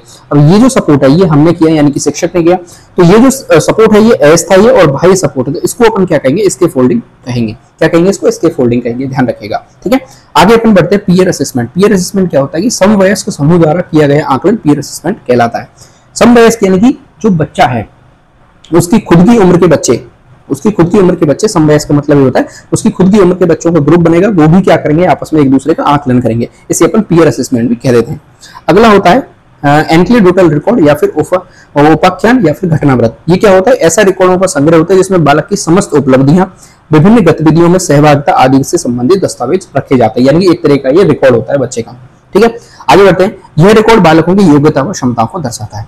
अगला होता है संचयी अभिलेख। संचयी अभिलेख क्या होता है, हमें पता है। संचय का मतलब होता है सारी चीजों को एक जगह इकट्ठी करके रखना। अभिलेख का मतलब होता है एक रिकॉर्ड हमारे पास। ठीक है, यह बालक से संबंधित समस्त प्रकार की सूचनाओं का एक समेकित ब्यौरा होता है, विवरण होता है, जिसमें बालकों की शैक्षिक उपलब्धियां रखी जाएंगी, उनके भावात्मक एवं क्रियात्मक पक्ष के अन्य सभी गुणों का विवरण रखा जाएगा, बालकों के नैतिक, चारित्रिक, अनुशासनात्मक स्थिति का विवरण रखा जाएगा, उसके स्वास्थ्य से संबंधित सूचना रखी जाएंगी। इसके आधार पर किसी भी बालक के संबंध में बहुत कुछ जाना जा सकता है, उसके व्यक्तित्व का बहुत कुछ पता लगाया जा सकता है। यानी कि मैं कहूं एक बच्चे को पूरा का पूरा कंप्लीट रिकॉर्ड जो है वो संचयी अभिलेख के रूप में रखा जाता है। पहली चीज आपको ये चीज पता होना चाहिए कि ये चीज केवल और केवल 1 से 5वीं तक के बच्चों के लिए लागू है, ध्यान रखिएगा। आगे बढ़ते हैं अपन संरचनात्मक आकलन, निर्माणात्मक आकलन भी कहते हैं, रूपात्मक या फिर रचनात्मक आकलन भी अपन इसे कहते हैं, और इंग्लिश के अंदर एक टर्म यूज की जाती है फॉर्मेटिव असेसमेंट, जिसे शॉर्ट फॉर्म में एफए कहते हैं। आपने जरूर ये चीज साइकोलॉजी में सुने होंगे, एफए और एसए, उन दोनों को अपन यहाँ पे वापस पढ़ने वाले हैं। देखिए एफए क्या होता है, शिक्षण अधिगम प्रक्रिया के दौरान या मध्य में समय समय पर किए जाने वाले ऐसे आकलन जिनका उद्देश्य शिक्षण अधिगम प्रक्रिया की प्रभावशीलता की जांच करना होता है और बालकों के अधिगम अवरोधकों की पहचान तथा प्रक्रिया में अपेक्षित सुधार करना होता है। इसमें खास बात यह है कि ये अधिगम प्रक्रिया के दौरान या मध्य में समय समय पर किए जाते हैं, ध्यान रखिएगा। एफए का यही मतलब होता है। योगात्मक का मतलब क्या होता है, योगात्मक, संकलित या फिर समेकित। समेकित से आप समझ सकते हैं, योगात्मक से समझ सकते हैं, यानी कि टोटल, यानी कि जब शिक्षण अधिगम प्रक्रिया समाप्त हो जाएगी। दोनों में अंतर समझिए। संरचनात्मक, निर्माणात्मक का मतलब क्या है कि ये शिक्षण अधिगम प्रक्रिया के दौरान चलेंगे, मध्य में चलेंगे। वही योगात्मक जो है वो कहां चलेगा, शिक्षण अधिगम प्रक्रिया की समाप्ति पर चलेगा और बिल्कुल अंतिम जाके ये आकलन किया जाएगा, जिसका उद्देश्य बालकों को उपलब्धि या फिर ग्रेड प्रदान करना होता है। यहाँ पे हमने कभी भी बच्चे को ग्रेड प्रदान नहीं की है, कोई भी उपलब्धि प्रदान हमने उसको नहीं की है। ठीक है, यहाँ पे केवल अपन क्या कर रहे हैं, जो शिक्षण अधिगम प्रक्रिया चल रही है उसकी प्रभावशीलता की जांच कर रहे हैं कि हम जो शिक्षण अधिगम करवा रहे हैं वो कितना प्रभावशील है। इसके अलावा बालक के जो अधिगम है उसमें कोई अवरोध तो नहीं आ रहा, उसकी पहचान करना है और प्रक्रिया में क्या क्या अपेक्षित सुधार करने हैं इसकी पहचान की जाती है केवल और केवल। ठीक है, चलिए आगे देखते हैं। अर्थात समय विशेष पर उपलब्धि का स्थिरीकरण करना होता है, ये इसके उद्देश्य होते हैं। कुछ अंतर देख लेते हैं एफए और एसए में। एफए का मतलब होता है फॉर्मेटिव असेसमेंट और इसका होता है समेटिव असेसमेंट। ये योगात्मक आकलन है और ये रचनात्मक आकलन है। रचनात्मक में क्या होता है कि शिक्षण अधिगम प्रक्रिया के दौरान, मध्य में, समय समय पर किए जाते हैं। ये इंपॉर्टेंट, इसका की पॉइंट है, ध्यान रखिएगा। वहीं हम समेटिव की बात करें तो देखिए शिक्षण अधिगम प्रक्रिया की समाप्ति पर, ये इसका की पॉइंट है। इसके बाद बात करें तो ये सुझावात्मक होता है, परामर्शात्मक होता है, सुधारात्मक, विकासात्मक प्रकृति के होते हैं। यानी कि हमें यहाँ पे सुझाव मिलेगा, परामर्श मिलेगा, परामर्श कर सकते हैं हम, सुधार कर सकते हैं इसमें, और इसकी प्रकृति निर्णायक होती है। यानी कि यहाँ पे अपन परामर्श नहीं ले सकते, सुधार नहीं कर सकते, कोई भी सुझाव हमारे पास नहीं आएगा। हम इसमें जाके लास्ट में निर्णायक दे दें, निर्णायक प्रकृति बन जाएगी। इसमें हम निर्णय दे देंगे कि ये बच्चा कितना सीखा है। ठीक है, निर्णय हो जाएगा, इसमें अपन ग्रेडिंग दे देंगे, अंक दे देंगे। एफए की तीसरी जो है वो चीज होती है कि ये शिक्षकों तथा विद्यार्थी दोनों को प्रतिपुष्टि देते हैं, यानी कि फीडबैक दोनों को मिलेगा, शिक्षक को भी मिलेगा, साथ के साथ स्टूडेंट को भी मिलेगा। ये क्या होता है, ये समय विशेष पर बालकों की उपलब्धि का स्थिरीकरण करके उन्हें अंक या ग्रेड प्रदान करते हैं। आगे बढ़ते हैं, देखिए ये होता है सीखने के लिए आकलन और ये होता है सीखने का आकलन। ये आकलन जो मैंने पढ़ाया था वहां पे आपको दोनों के अंदर जो अंतर है वो मैंने बता दिया था। अगली बात करते हैं, ये गुणात्मक होते हैं। ठीक है, यानी कि जिसमें हम किसी चीज की ग्रेडिंग नहीं दे रहे हैं, कोई आकलन नहीं, मतलब अंक अपन प्रदान नहीं कर रहे हैं, तो उसकी प्रकृति कैसे हो जाएगी, गुणात्मक हो जाएगी। गुणों की बात करते हैं, जैसे इसको सिंपल एग्जांपल से आप समझें, जैसे किसी बच्चे के अंदर ईमानदारी का कोई गुण है तो उसको अपन आकलन नहीं कर सकते कि इसमें 2 किलो ईमानदारी है या फिर इसके अंदर 10 ईमानदारी के गुण है, तो ऐसा नहीं होता। गुणात्मक का अपन कभी भी जो है मार्किंग नहीं कर सकते उसकी। इसकी बात करें अपन तो गुणात्मक के साथ साथ मात्रात्मक की भी क्या होती है, बात होती है, ध्यान रखिएगा। इसकी बात करें, शिक्षण अधिगम प्रक्रिया की प्रभावशीलता की जांच करते हैं और इसमें क्या होता है, समाप्ति हो जाती है और अब तक के सभी आकलनों का योगात्मक स्वरूप होता है, यानी कि जितने भी अपन ने एफए करे होंगे उन सबका टोटल हो जाएगा ऐसे। ठीक है, चलिए इन आकलनों के निष्कर्षों को अंतिम परिणाम में शामिल नहीं किया जाता और इन आकलनों के निष्कर्ष ही अंतिम परिणाम होते हैं। यानी कि जितने भी अपन एफए कराएंगे, राजस्थान के अंदर हम यहाँ पे बात कर रहे हैं, तो जितने भी एफए होते हैं, फॉर्मेटिव असेसमेंट होते हैं, उनका जो आकलन है उसको अपन परिणाम में शामिल नहीं करते हैं, लेकिन जो ऐसे होता है उनका जो निष्कर्ष होता है वही अंतिम परिणाम होता है। अब अपन एफए और ऐसे की संख्या में देख लेते हैं कि कितने एफए होते हैं साल के अंदर और कितने ऐसे कराए जाते हैं। इधर सीबीएसई की बात करते हैं और इधर अपन राजस्थान में जो चल रहा है फिलहाल उसकी बात करते हैं। तो देखिए सीबीएसई के अंदर अब बात करें तो एफए होते हैं 4 और ऐसे होते हैं 2, प्रत्येक 5 से 6 मार्क के अंदर। ठीक है, देखिए FA1 FA2 होगा और SA1 हो जाएगा। FA2 और FA1 का 10-10% मार्किंग ली जाती है CBSE के अंदर, RBSE की बात नहीं कर रहे हैं अपन, CBSE की बात कर रहे हैं। और समेटिव जो SA1 होता है उसके 30% ले लिए जाते हैं, तो टोटल हो जाता है यहाँ पे 50%। ठीक है, इसी तरीके से FA3 होगा, FA4 होगा जिसके 10-10% मार्क होंगे और SA2 हो जाएगा 30% का। ये भी टोटल कितने हो गए 50%, और टोटल मार्किंग बन जाएगी कितनी 100% की। ठीक है, रचनात्मक का अंक भार होता है 40% और योगात्मक का कुल अंक भार होता है 60%। यहाँ पे देखिए 30 ये रहा, तो योगात्मक का कुल अंक भार हो गया 60% और FA जो होते हैं वो 10-10% के 4 होते हैं, तो इसका अंक भार हो गया 40%। ठीक है, और जो ऐसे बन है वो कितने होते हैं 5 से 6 महीने के अंदर होते हैं, 2 ऐसे होंगे, यानी कि आप मिड टर्म मान लीजिए एक तरीके से, पहले 6 महीने के अंदर ये हो जाएंगे और दूसरे 6 महीने के अंदर ये हो जाएंगे, तो टोटल क्या हो जाएगा 70 जो है वो अंत हो जाएगा। यदि छुट्टियों को अपन काट लें तो उसको 5 बैच बंद कर सकते हैं, 5 महीने बाद ये, 5 महीने बाद ये, 2 महीने की छुट्टियां, इस तरीके से 70 का जो है अंत हो जाता है। राजस्थान की हम यहाँ पे बात करें तो ऐसे होते हैं अपने यहाँ पे 3, जब ऐसे 3 हो जाते हैं तो FA ऑटोमेटिक कितने हो जाएंगे 6 हो जाएंगे, और ऐसे जो है बिल्कुल आधे हो जाते हैं, वहां पे 3.5 महीने के अंदर अपन SA1 लेने पड़ते हैं अपने को। और दूसरी चीज क्या होती है कि यहाँ पे FA1 और SA का अलग अलग अंक भार नहीं होता है, तो देखिए FA1 होगा FA2 होगा, इनके अंक भार अपन काउंट नहीं करेंगे, सीधा SA1 हो जाएगा दोनों का टोटल। इसके बाद FA3 FA4 होगा और SA2 हो जाएगा, FA6 FA5 होता है, इसके बाद SA3 हो जाता है, और इन तीनों की टोटल मार्किंग यहाँ पे कर दी जाती है 17 अंक में जाके। ठीक है, देखिए मैं एज अ टीचर हूँ और साला दर्पण का चार्ट जो है वो मेरे पास है, तो जब अपन मार्किंग करते हैं यानी कि जब 17 अंक होने वाला होता है तो बच्चों के नंबर अपने को चढ़ाने पड़ते हैं। तो मैंने इस साल साला दर्पण में बच्चों के जब नंबर चढ़ाए थे तो वहाँ पे SA1 की मार्किंग चढ़ानी पड़ती है, SA2 की मार्किंग चढ़ानी पड़ती है और SA3 की मार्किंग चढ़ानी पड़ती है।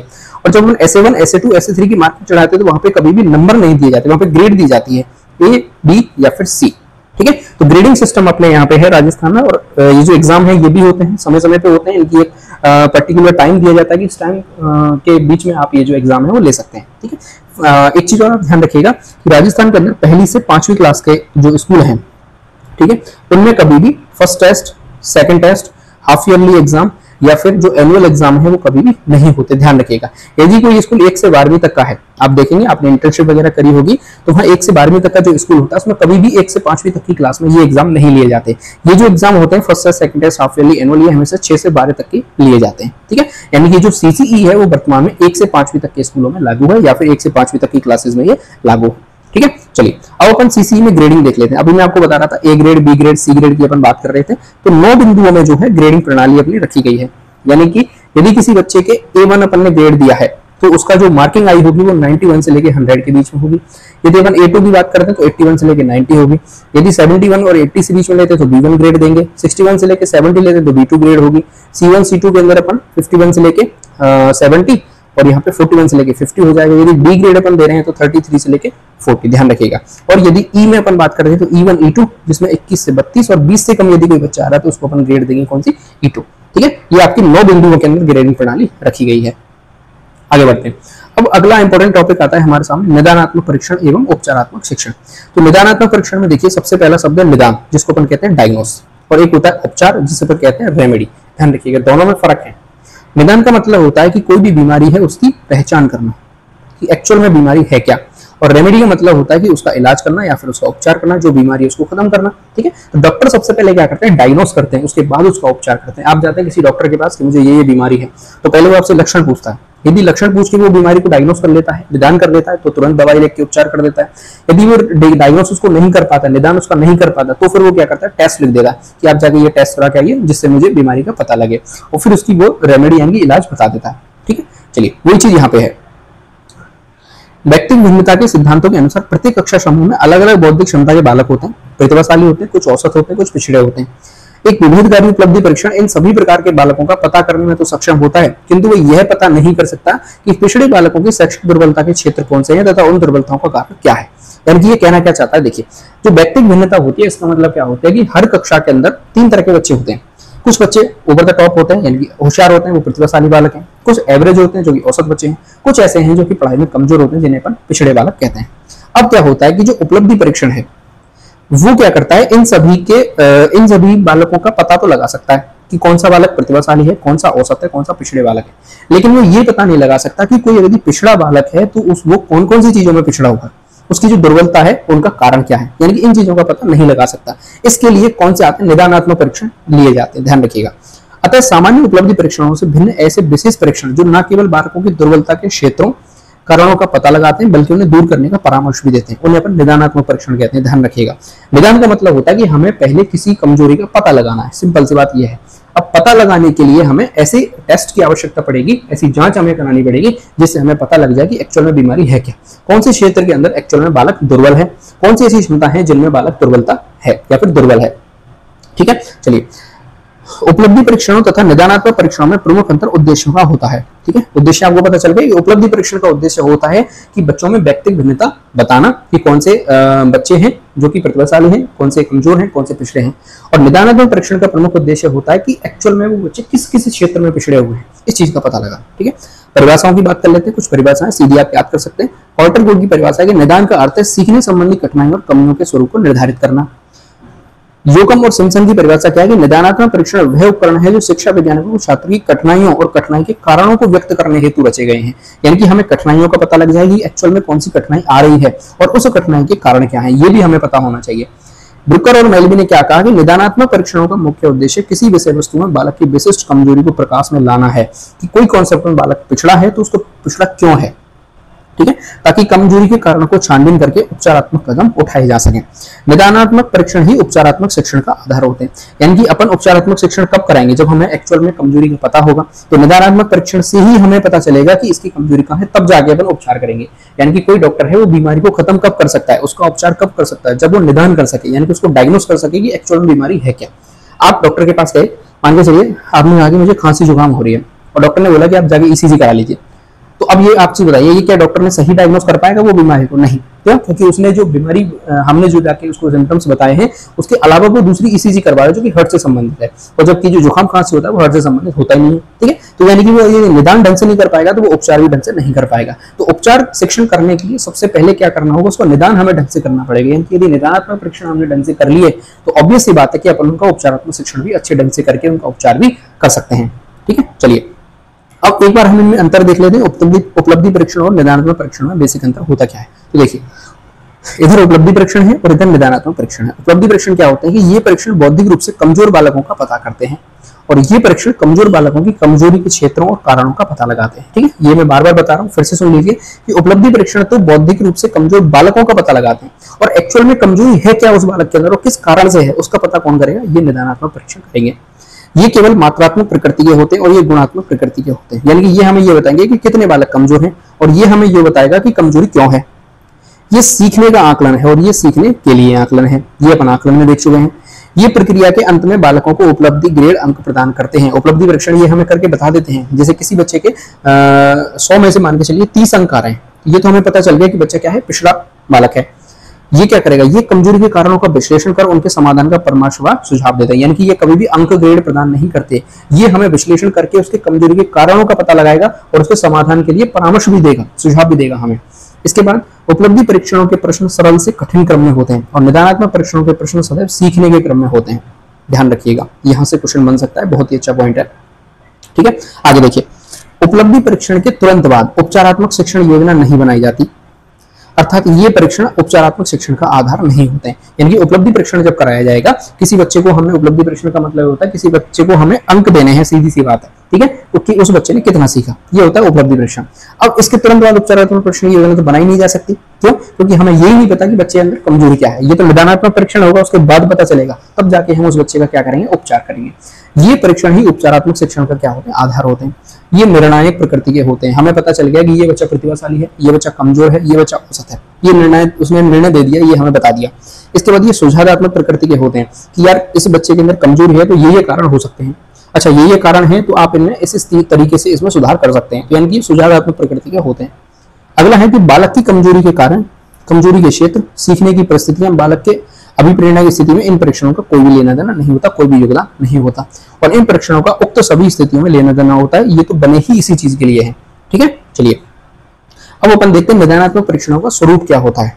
तो देखिए, निदानात्मक परीक्षणों में निम्न स्थितियों को देखा जाता है। बालक क्या त्रुटि करता है ये पता चलेगा हमें, फिर त्रुटि का कारण क्या है, किस स्थिति में त्रुटि करता है, त्रुटि का विस्तार क्या है, इस त्रुटि का अन्य त्रुटि से क्या संबंध है, किस त्रुटि का उपचार व्यक्तिगत है, किस त्रुटि का उपचार सामूहिक रूप से संभव है। यानी कि पूरा निदान करके डायग्नोस करके हमें बता देगा कि किस बच्चे में क्या क्या कमजोरी है, कौन कौन सी कमजोरी गलतियां बच्चा कर रहा है, और इस गलती का उपचार क्या व्यक्तिगत रूप से, क्या बच्चे के लिए प्रॉपर जाके मैं उस बच्चे को अकेले में जाके समझाऊं, या फिर उसका सामूहिक उपचार किया जा सकता है, या फिर मैं कहूं कि उसकी सभी बच्चों की एक्स्ट्रा क्लास लगा के उस चीज का उपचार किया जा सकता है। आगे चलते हैं, निदानात्मक परीक्षणों का महत्व और आवश्यकता है। तो देखिए, शिक्षण अधिगम प्रक्रिया में उपलब्धि परीक्षण कर लेने के बाद निदानात्मक परीक्षणों द्वारा त्रुटि के कारणों व क्षेत्रों का पता लगाकर उनका विश्लेषण किया जाता है और समाधान का परामर्श प्रस्तुत किया जाता है। ये प्रोसेस है पूरी। निदानात्मक परीक्षण के जो महत्व है उनको निम्न प्रकार समझा जा सकता है। पहला, त्रुटि के वास्तविक कारणों का पता चलता है, ये हमें निदानात्मक परीक्षण से पता चलेगा। अगला, बालक के अधिगम अंतरालों यानी कि जो लर्निंग गैप्स हैं उनकी सही सूचना प्राप्त होती है निदानात्मक परीक्षण से। बालकों के कुशल शैक्षणिक निर्देशन का परामर्श देते हैं। शिक्षण अधिगम प्रक्रिया में वांछित सुधार करने का सुझाव देते हैं, क्योंकि इनकी प्रकृति ही सुधारात्मक होती है। आगे, उपचारात्मक शिक्षण योजना का निर्माण निदानात्मक परीक्षणों के त्रुटि विश्लेषण के पश्चात ही किया जा सकता है। यानी कि जब अपन निदानात्मक परीक्षण में त्रुटि की फाइंड कर लेंगे, त्रुटि को फाइंड कर लेंगे, त्रुटि ढूंढने के बाद उसका विश्लेषण कर लेंगे, उसके बाद अपन उपचारात्मक शिक्षण की क्या बनाएंगे, योजना बनाएंगे कि इस प्रकार से इस कमजोरी को दूर किया जा सकता है, इस प्रकार से इसका उपचार किया जा सकता है। ठीक है। गणित के विषय में यहाँ पे लिखा गया है कि गणित में प्रसिद्ध निदानात्मक परीक्षण होता है कंपास डायग्नोसिस टेस्ट, और भाषा में जो निदानात्मक परीक्षण होते हैं वो अमोवा साइलेंट टेस्ट या फिर प्रेसी का वाचन परीक्षण होता है। चलिए अब अपन बात करते हैं उपचारात्मक शिक्षण योजना की। यानी कि हमने बच्चे का निदान कर लिया, निदान करने के बाद अपन उपचारात्मक शिक्षण की एक सेशन ले रहे हैं, तो कैसे बनाएंगे। सामान्य शिक्षण योजना से भिन्न ऐसी विशेष शिक्षण योजना जिसमें निदानात्मक परीक्षण के निष्कर्षों के आधार पर, निदानात्मक परीक्षण के निष्कर्ष आ चुके हैं हमारे पास, उसके आधार पर विशेष प्रकार की शिक्षण योजना बनाई जाएगी। विशेष प्रकार की शिक्षण योजना जो कि सामान्य शिक्षण योजना से अलग है, भिन्न है, तथा केवल उन क्षेत्रों को शामिल किया जाएगा जिसमें निदानात्मक परीक्षण द्वारा ज्ञात किए गए हैं। यानी कि सभी क्षेत्रों में नहीं सिखाया जाएगा बच्चे को, केवल उन्हीं की बात की जाएगी जिसमें बच्चा कमजोर है। ठीक है। इसकी परिभाषा की बात करें तो देखिए, ब्लेयर, जॉन्स और सिम्पसन ने क्या परिभाषा दी है कि उपचारात्मक शिक्षण योजना वास्तव में एक ऐसी उत्तम शिक्षण योजना है जो बालकों की वास्तविक स्थिति के अनुरूप होती है तथा सुप्रेरित क्रियाओं द्वारा उन बालकों की कमजोरी के क्षेत्रों को दूर करके उन्हें अधिक योग्य बनाने हेतु प्रयास किया जाता है। अगला, योकम तथा सिम्पसन ने क्या बोला कि उपचारात्मक शिक्षण का उद्देश्य सभी प्रकार की अधिगम त्रुटियों को शुद्ध करने की प्रभावशाली विधियों का विकास करना होता है। ये परिभाषा है। अब देखिए, उपचारात्मक शिक्षण के 5 क्षेत्र होते हैं। कौन से? सबसे पहला होता है वाचन, कि वाचन में बच्चा क्या क्या कर रहा है, तो उसमें अपन उपचारात्मक शिक्षण ले सकते हैं। लेखन होता है, उच्चारण होता है, व्याकरण होता है, गणनात्मक कौशल होते हैं। ठीक है। अब देखिए, महत्वपूर्ण उपचारात्मक शिक्षण योजनाएं कौन कौन सी होती हैं। पहली होती है अनुवर्ग शिक्षण, जिसे अपन ट्यूटोरियल भी कहते थे। यह एक ऐसी विशेष शिक्षण होता है जिसमें विद्यार्थियों को उनकी त्रुटि या समस्याओं के आधार पर छोटे छोटे समूहों में बांटा जाता है। पेपर में क्वेश्चन आएगा कि किस प्रकार के उपचारात्मक शिक्षण में बच्चों को छोटे छोटे समूहों में बांटकर शिक्षण कराया जाता है, तो आपको लिखना है अनुवर्ग शिक्षण या फिर ट्यूटोरियल। 5 से 7 छात्र ले लिए जाएंगे और व्यक्तिगत भिन्नता के सिद्धांतों का पालन किया जाएगा। अब इन 5 से 7 जो बच्चे हैं इनके ग्रुप्स में भी क्या होगा, व्यक्तिगत भिन्नता होगी। छोटे छोटे समूहों में बांट लिए, उन समूहों में हमें ये पता है कि कौन से समूहों के अंदर किस बच्चे में क्या क्या प्रॉब्लम है। ठीक है। अगला होता है स्वामित्व अधिगम, जिसके प्रतिपादक थे बीएस ब्लूम। इन्होंने क्या बताया, इस विशेष शिक्षण योजना के प्रतिपादक विशेष ब्लूम है। इन्होंने अपनी इस योजना में सिखाने योग्य विषय वस्तु को छोटी छोटी इकाइयों में विभक्त किया और अनुदेशनात्मक उद्देश्यों को परिभाषित किया तथा प्रत्येक उद्देश्य में 80% तक स्वामित्व होने पर उसे सीखा हुआ मान लिया जाएगा। इस प्रक्रिया में अभिप्रेरणा व पुनर्बल पर विशेष जोर दिया जाता है। स्वामित्व अधिगम का मतलब क्या होता है कि इसमें जो योजना अपन बनाएंगे उसमें जितना भी कॉन्सेप्ट अपन पढ़ाने वाले हैं उसको छोटी छोटी यूनिट्स में अपन बांट लेंगे। ठीक है। जैसे मैं बात करूं, बच्चे को अपने को गुरुत्वाकर्षण ही पढ़ाना है। ठीक है। तो हम ये कोशिश करेंगे कि गुरुत्वाकर्षण को कैसे छोटे छोटे पॉइंट्स में अपन तोड़ तोड़ के उस बच्चे को पढ़ाएं, और पढ़ाने के बाद यदि हम ये देख लें कि प्रत्येक उद्देश्य जो हमने उद्देश्य निर्धारित किया उसमें यदि 80% बच्चा सीख गया है तो हम उसे सीखा हुआ मान लेंगे। जरूरी नहीं है कि उसको 100% ही अपन सिखा के चले। ठीक है। इस प्रक्रिया में उसको अभिप्रेरित करना, उसको मोटिवेट करना और साथ ही साथ उसका फीडबैक लेना भी इसमें विशेष रूप से जोर दिया जाता है। अगला होता है साखी अभिक्रमित अनुदेशन। इसके प्रतिपादक थे नॉर्मन क्राउडर। इसको याद मैंने कैसे किया तो वो भी आपको बता देता हूँ। क्राउडर से आप याद कर सकते हैं क्रो। ठीक है। और क्रो हमेशा कहाँ बैठता है, शाखा पे बैठता है। साखी से शाखा आप याद कर सकते हैं, तो क्रो कहाँ बैठता है, हमेशा शाखा पे बैठता है। मैंने इस तरीके से याद किया था, आपको याद होता है तो बहुत अच्छी बात है, पहले से याद है तो और भी अच्छी बात है। ठीक है। इसमें है क्या, देखिए, इस अनुदेशन प्रणाली में बालकों को छोटे छोटे पदों में विषय वस्तु प्रस्तुत की जाती है तथा उसे अनुक्रिया कराई जाती है। यदि बालकों की अनुक्रिया सही ना हो तो उन्हें उनकी त्रुटि के संबंध में कारणों को बताया जाता है तथा साथ ही सही अनुक्रिया से अवगत कराया जाता है। अभिक्रमित अनुदेशन का केवल यही मॉडल निदान एवं उपचार के सिद्धांत पर आधारित होता है। ध्यान रखिएगा, बहुत ही इंपॉर्टेंट लाइन है। ठीक है। पहले तो देखिए साखी अभिक्रमित अनुदेशन होता क्या है। मान के चलिए हमारे पास ये वाला कोई कॉन्सेप्ट है, जैसे एक कॉन्सेप्ट है जिसको अपने को बच्चे को समझाना है। ठीक है। इस के अंदर अपन क्या करेंगे, इसको छोटे छोटे स्टेप के अंदर अपन तोड़ देंगे। पहला ये बना लिया हमने स्टेप 1, फिर हमने बना लिया स्टेप 2 और फिर हमने बना लिया इसका स्टेप 3। ठीक है, पहले हमने बच्चे को स्टेप 1 पढ़ाया, ठीक है, प्रस्तुत की, उसके बाद उसकी अनुक्रिया कराई। यदि बालक की अनुक्रिया सही है तो कोई बात नहीं, अगले वो बच्चा आगे बढ़ा स्टेप 2 की तरफ और यहाँ पे हमने वापस उससे अनुक्रिया करें। यदि अनुक्रिया सही है तो ठीक है। अब ये उसने यहाँ पे गलती कर दी, क्या कर दी, उसकी त्रुटि कर दी, बच्चे ने क्या कर दी, त्रुटि कर दी। अब त्रुटि कर दी तो वो स्टेप 3 की तरफ तो जा नहीं सकता, छोटे छोटे पदों में हमने जो बांटा तो अगले स्टेप पे वो जा नहीं सकता। अब अपन क्या करेंगे, ये बच्चे ने त्रुटि क्यों करी, तो पहले तो इसके कारण का पता लगाएंगे। ठीक है, कारण का पता लगाने के बाद उसको अपन सही अनुक्रिया से अवगत कराएंगे कि बेटा तुमने जो गलती करी है ये तो गलत है, लेकिन इसका सही रास्ता क्या है, इसका सही कॉन्सेप्ट क्या है, वो अपन उसको समझा देंगे। और जैसे ही बच्चे का सही कॉन्सेप्ट समझ जाएगा तो आगे वो तीसरे स्टेप की तरफ बढ़ जाएगा। ये होता है शाखीय अनुक्रमित अनुदेशन, अभिक्रमित अनुदेशन। हमने इसको क्या किया, शाखाओं में अलग अलग बांट दिया। ठीक है, यहाँ पे इंपॉर्टेंट लाइन क्या है कि अभिक्रमित अनुदेशन का केवल यही मॉडल जो कि निदान और उपचार के सिद्धांत पर आधारित होता है। यानी कि हमने क्या किया, यहाँ पे त्रुटि की पहचान कर ली तो यहाँ पे क्या हो गया, निदान हो गया, साथ के साथ हमने उसको सही अनुक्रिया करा दी तो उसका क्या कर दिया, उपचार भी कर दिया। तो दोनों चीज एक साथ हुई, तब जाके हमने बच्चे को कहां बढ़ाया, अगले स्टेप पे बढ़ाया। तो केवल यही अभिक्रमित अनुदेशन का जो शाखीय अभिक्रमित अनुदेशन है, यही मॉडल ऐसा है जो निदान एवं उपचार के सिद्धांत पर आधारित होता है। अब देखिए, उपचारात्मक शिक्षण योजना बनाते समय रखे जाने वाले बिंदु, कुछ बिंदु है जो ध्यान में रखने पड़ते हैं। पहला, अवधारणाओं का प्रथम परिचय सदैव आगमनात्मक पद्धतियों से किया जाए। यानी कि हम उसे कोई अवधारणा बता रहे हैं तो हमें सबसे पहले कौन सी विधि का उपयोग करना चाहिए, तो आगमनात्मक जो शिक्षण विधि है उसका प्रयोग करना चाहिए। और आगमनात्मक शिक्षण विधि यानी कि आगमन विधि में हमने क्या पढ़ा था कि सबसे पहले बच्चे को उदाहरण बताए जाए और उदाहरण से नियम की ओर बच्चे को ले जाया जाए। ठीक है, यानी कि पहले बच्चे को सामान्यीकरण कराया जाए, सामान्य चीजों से बताया जाए, फिर उसको विशिष्ट चीज की ओर ले जाया जाए। पहले उसको उदाहरण बता दिया जाए, लास्ट में उसको नियम की तरफ ले जाया जाए। उदाहरण हम उसे बताएंगे तो वो अपने आप को कनेक्ट कर पाएगा उस चीज से, और लास्ट में जाके उसको अपन नियम बता दें, उसको वो उस अवधारणा को समझा दे। ठीक है, गुरुत्वाकर्षण के उदाहरण से हमने आगमन विधि में ये चीज पढ़ी भी थी। आगे बढ़ते हैं, शिक्षण अधिगम प्रक्रिया में मूर्त सामग्रियों को अधिकाधिक प्रयोग लिया जाए। ठीक है, यानी कि ऐसी चीज सामग्रियों का उपयोग किया जाए जो सामने बच्चा देख पा रहा है, यानी कि मूल सामग्रियों का उपयोग अधिकाधिक किया जाए जिससे बच्चा अपने आप को कनेक्ट कर पाए और देखिए चीजों को बच्चा आसानी से समझ भी लेता है, ये भी हमें पता है। शिक्षण अधिगम प्रक्रिया में LL अंत्यक्रिया यानी कि लर्नर अंत्यक्रिया का उपयोग किया जाए, छात्र छात्र को अधिक महत्व दिया जाए, बजाय किसके कि छात्र शिक्षक जो अंत्यक्रिया होती है उसको कम, बल्कि छात्र छात्र के बीच में अंत्यक्रिया करवाई जाए जिससे उसको अधिक महत्वपूर्ण रहे और शिक्षण अधिगम प्रक्रिया को आसानी से सीख सके। अगला क्या है कि गतिविधि परक कार्य को सीखने को प्रक्रिया में अधिक महत्व दिया जाए। बालकों को उनकी त्रुटियों पर हतोत्साहित नहीं किया जाए बल्कि पुनर्बलन दिया जाए, क्योंकि त्रुटियां ही सीखने का सबसे बड़ा आधार होते हैं। मान के चलिए हम बच्चे को सिखा रहे हैं और सिखाने के बाद उसने क्या कर दी, गलती कर दी, और गलती कर दी हमने से ठोकना पीटना शुरू कर दिया, अरे तू तो हमेशा गलती करता रहता, तू समझ नहीं आता, मैंने तुझे कितनी बार समझा दी। तो इससे बच्चा क्या होगा, हतोत्साहित हो जाएगा। दूसरा, हमने उससे ये कह दी तू तो सीख नहीं सकता, तू तो पढ़ ही नहीं सकता, तू तो ढोर है, तू तो गंवार है, तू नहीं पढ़ सकता और तू पढ़ाई छोड़ दे, ऐसे ऐसे करके हमने उसे क्या कर दिया, हतोत्साहित कर दिया। तो ये क्या हो जाएगा, बहुत गलत चीज हो जाएगी।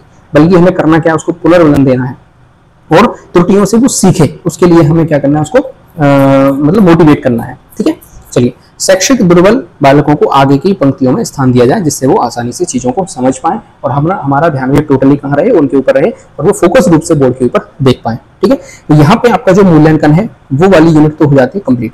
अब इसमें एक ब्लूप्रिंट वाला टॉपिक और है, वो भी अपन कंप्लीट कर लेते हैं। देखिए, प्रश्न पत्र के ब्लूप्रिंट निर्माण क्या होता है, समझिए। एक अपन प्रश्न पत्र का निर्माण कर रहे हैं, उसकी आवश्यकता होती है कि आवश्यकता उपलब्धि परीक्षणों में तब होती है जब शिक्षण अधिगम प्रक्रिया के अंत में बालकों के सीखे गए ज्ञान का स्थिरीकरण करना होता है।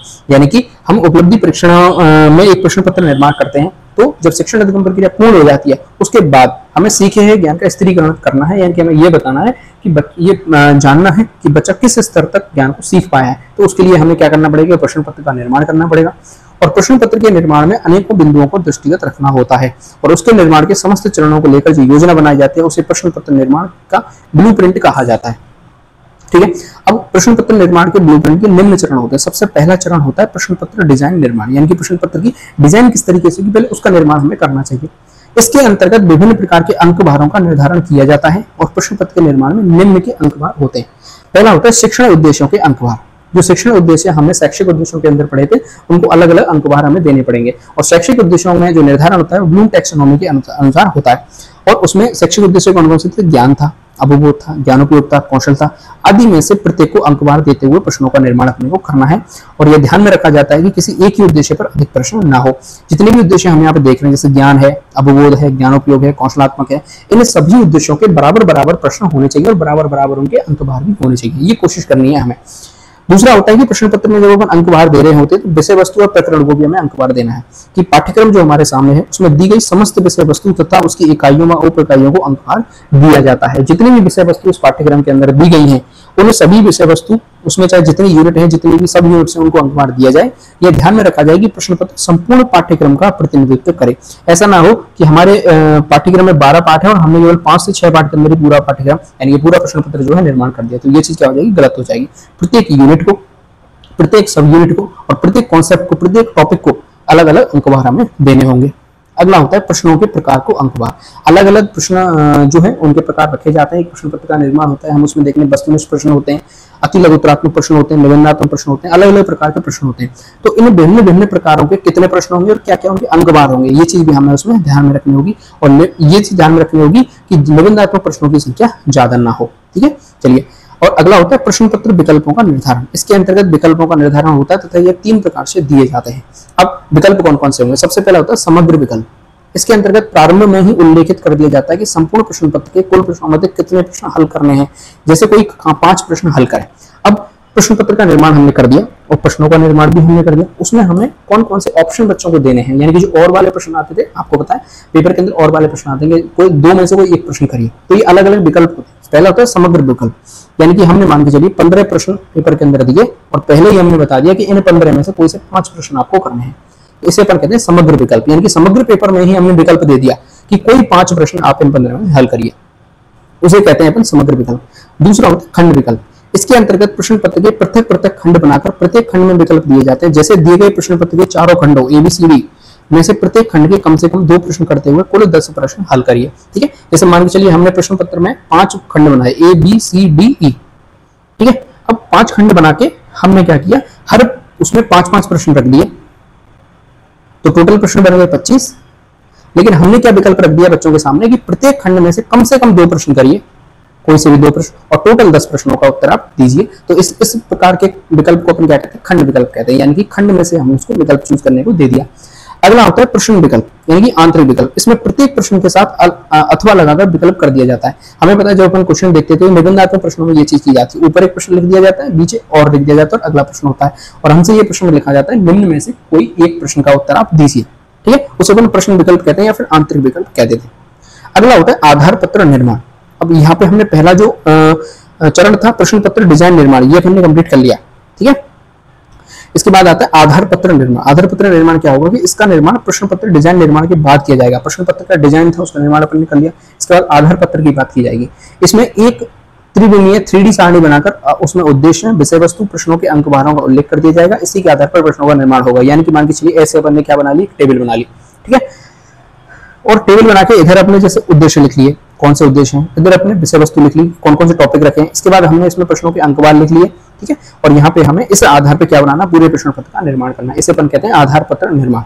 इसके बाद होता है ब्लूप्रिंट के अनुसार प्रश्नों का निर्माण करना। अब ये हमारे सामने क्या बन गया, ब्लूप्रिंट बन गया, और इसके आधार पर हमें प्रश्न बनाने। अब हमें यह भी पता चल गया कि कौन से उद्देश्य को लेते हुए कौन से प्रश्न बना रहे हो, कितने नंबर का प्रश्न बनाना है। इसके बाद प्रश्न पत्र का संपादन, उसकी एडिटिंग अपन को करनी है। कोई प्रश्न ऊपर नीचे हो गया तो उसको सेट करना। ठीक है, इसके बाद उत्तर कुंजी और अंक प्रदान योजना, उसके बाद हमें उसकी आंसर की बनानी पड़ती है, और उसके बाद उसको अंक प्रदान योजना भी हमें देखनी पड़ती है कि कौन से प्रश्न को कितने अंक देने हैं। इसके बाद प्रश्नवार विश्लेषण योजना, और फिर हमें उसकी प्रश्नवार विश्लेषण योजना भी बनानी पड़ती है। ठीक है, इस तरीके से एक प्रश्न पत्र का निर्माण किया जाता है। तो आई होप आप ये भी टॉपिक क्लियर हो गया होगा कि प्रश्न पत्र के ब्लूप्रिंट का निर्माण किस तरीके से किया जाता है। तो हमारी जो यूनिट 5 है वो भी यहाँ पे कंप्लीट हो जाती है, जिसमें हमने मूल्यांकन पढ़ लिया और प्रश्न पत्र का ब्लूप्रिंट निर्माण भी कंप्लीट देख लिया। और यहाँ पे हमारी जो शिक्षण विधियां हैं वो भी क्या हो जाती है, कंप्लीट हो जाती है। शिक्षण विधियां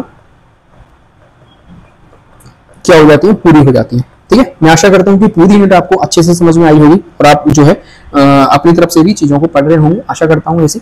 अब अगला स्टेप क्या है, अगले स्टेप में मैं कोशिश करूंगा आपसे कि 2011 से लेके और 2024 का जो लास्ट संस्कृत शिक्षा विभाग का पेपर हुआ था, यहां तक के आपके शिक्षण विधियों के प्रश्न, शिक्षण विधियों के प्रश्न जो 20-20 प्रश्न आते हैं, आपको पता है 20 क्वेश्चन आते हैं पर पेपर में, उनका एक ही कंप्लीट वीडियो बना दूं जिससे आपको बार बार इधर उधर ना भटकना पड़े। कंप्लीट वीडियो बनाना थोड़ा सा लंबा वीडियो होगा, ध्यान रखिएगा, तो आपको अच्छे से उसको करना है। और कंप्लीट वीडियो में आपको क्या हो जाएगा, यहाँ पे इधर उधर भागना नहीं पड़ेगा। तो कंप्लीट वीडियो अपन लेके आने वाले हैं, आपको थोड़ा सा वेट करना होगा, धैर्य रखना होगा। एक ओवर द टॉप वीडियो होने वाली है और सब हर किसी क्वेश्चन का अपन डिटेल में एनालिसिस करके वीडियो लाने वाले हैं। ठीक है। तो इस चीज का आपको वेट करना होगा। आपको क्या करना है, फर्स्ट यूनिट वीडियो से आपको कंप्लीट देखनी है, सेकंड यूनिट देखिए, थर्ड यूनिट देखिए, फोर्थ यूनिट देखिए, 5 यूनिट वीडियो आप देख के कंप्लीट सेक्शन वीडियो को 20 नंबर से आप यानी कि सॉरी 20 क्वेश्चन का मैटर जो है उसको ढंग से कर लीजिए, ठीक है। इसके अलावा और भी जो चैनल पे आपको वीडियोस हैं टाइम टू टाइम मिलती हुई देखने के लिए मिल जाएंगी, ठीक है। तो वीडियो को अपन यहीं पे खत्म कर लेते हैं। अगर आपको वीडियो अच्छी लग रही है तो लाइक जरूर कर दें, चैनल को सब्सक्राइब जरूर कर दें। देश से प्यार करें, माता पिता से प्यार करें। जय हिंद।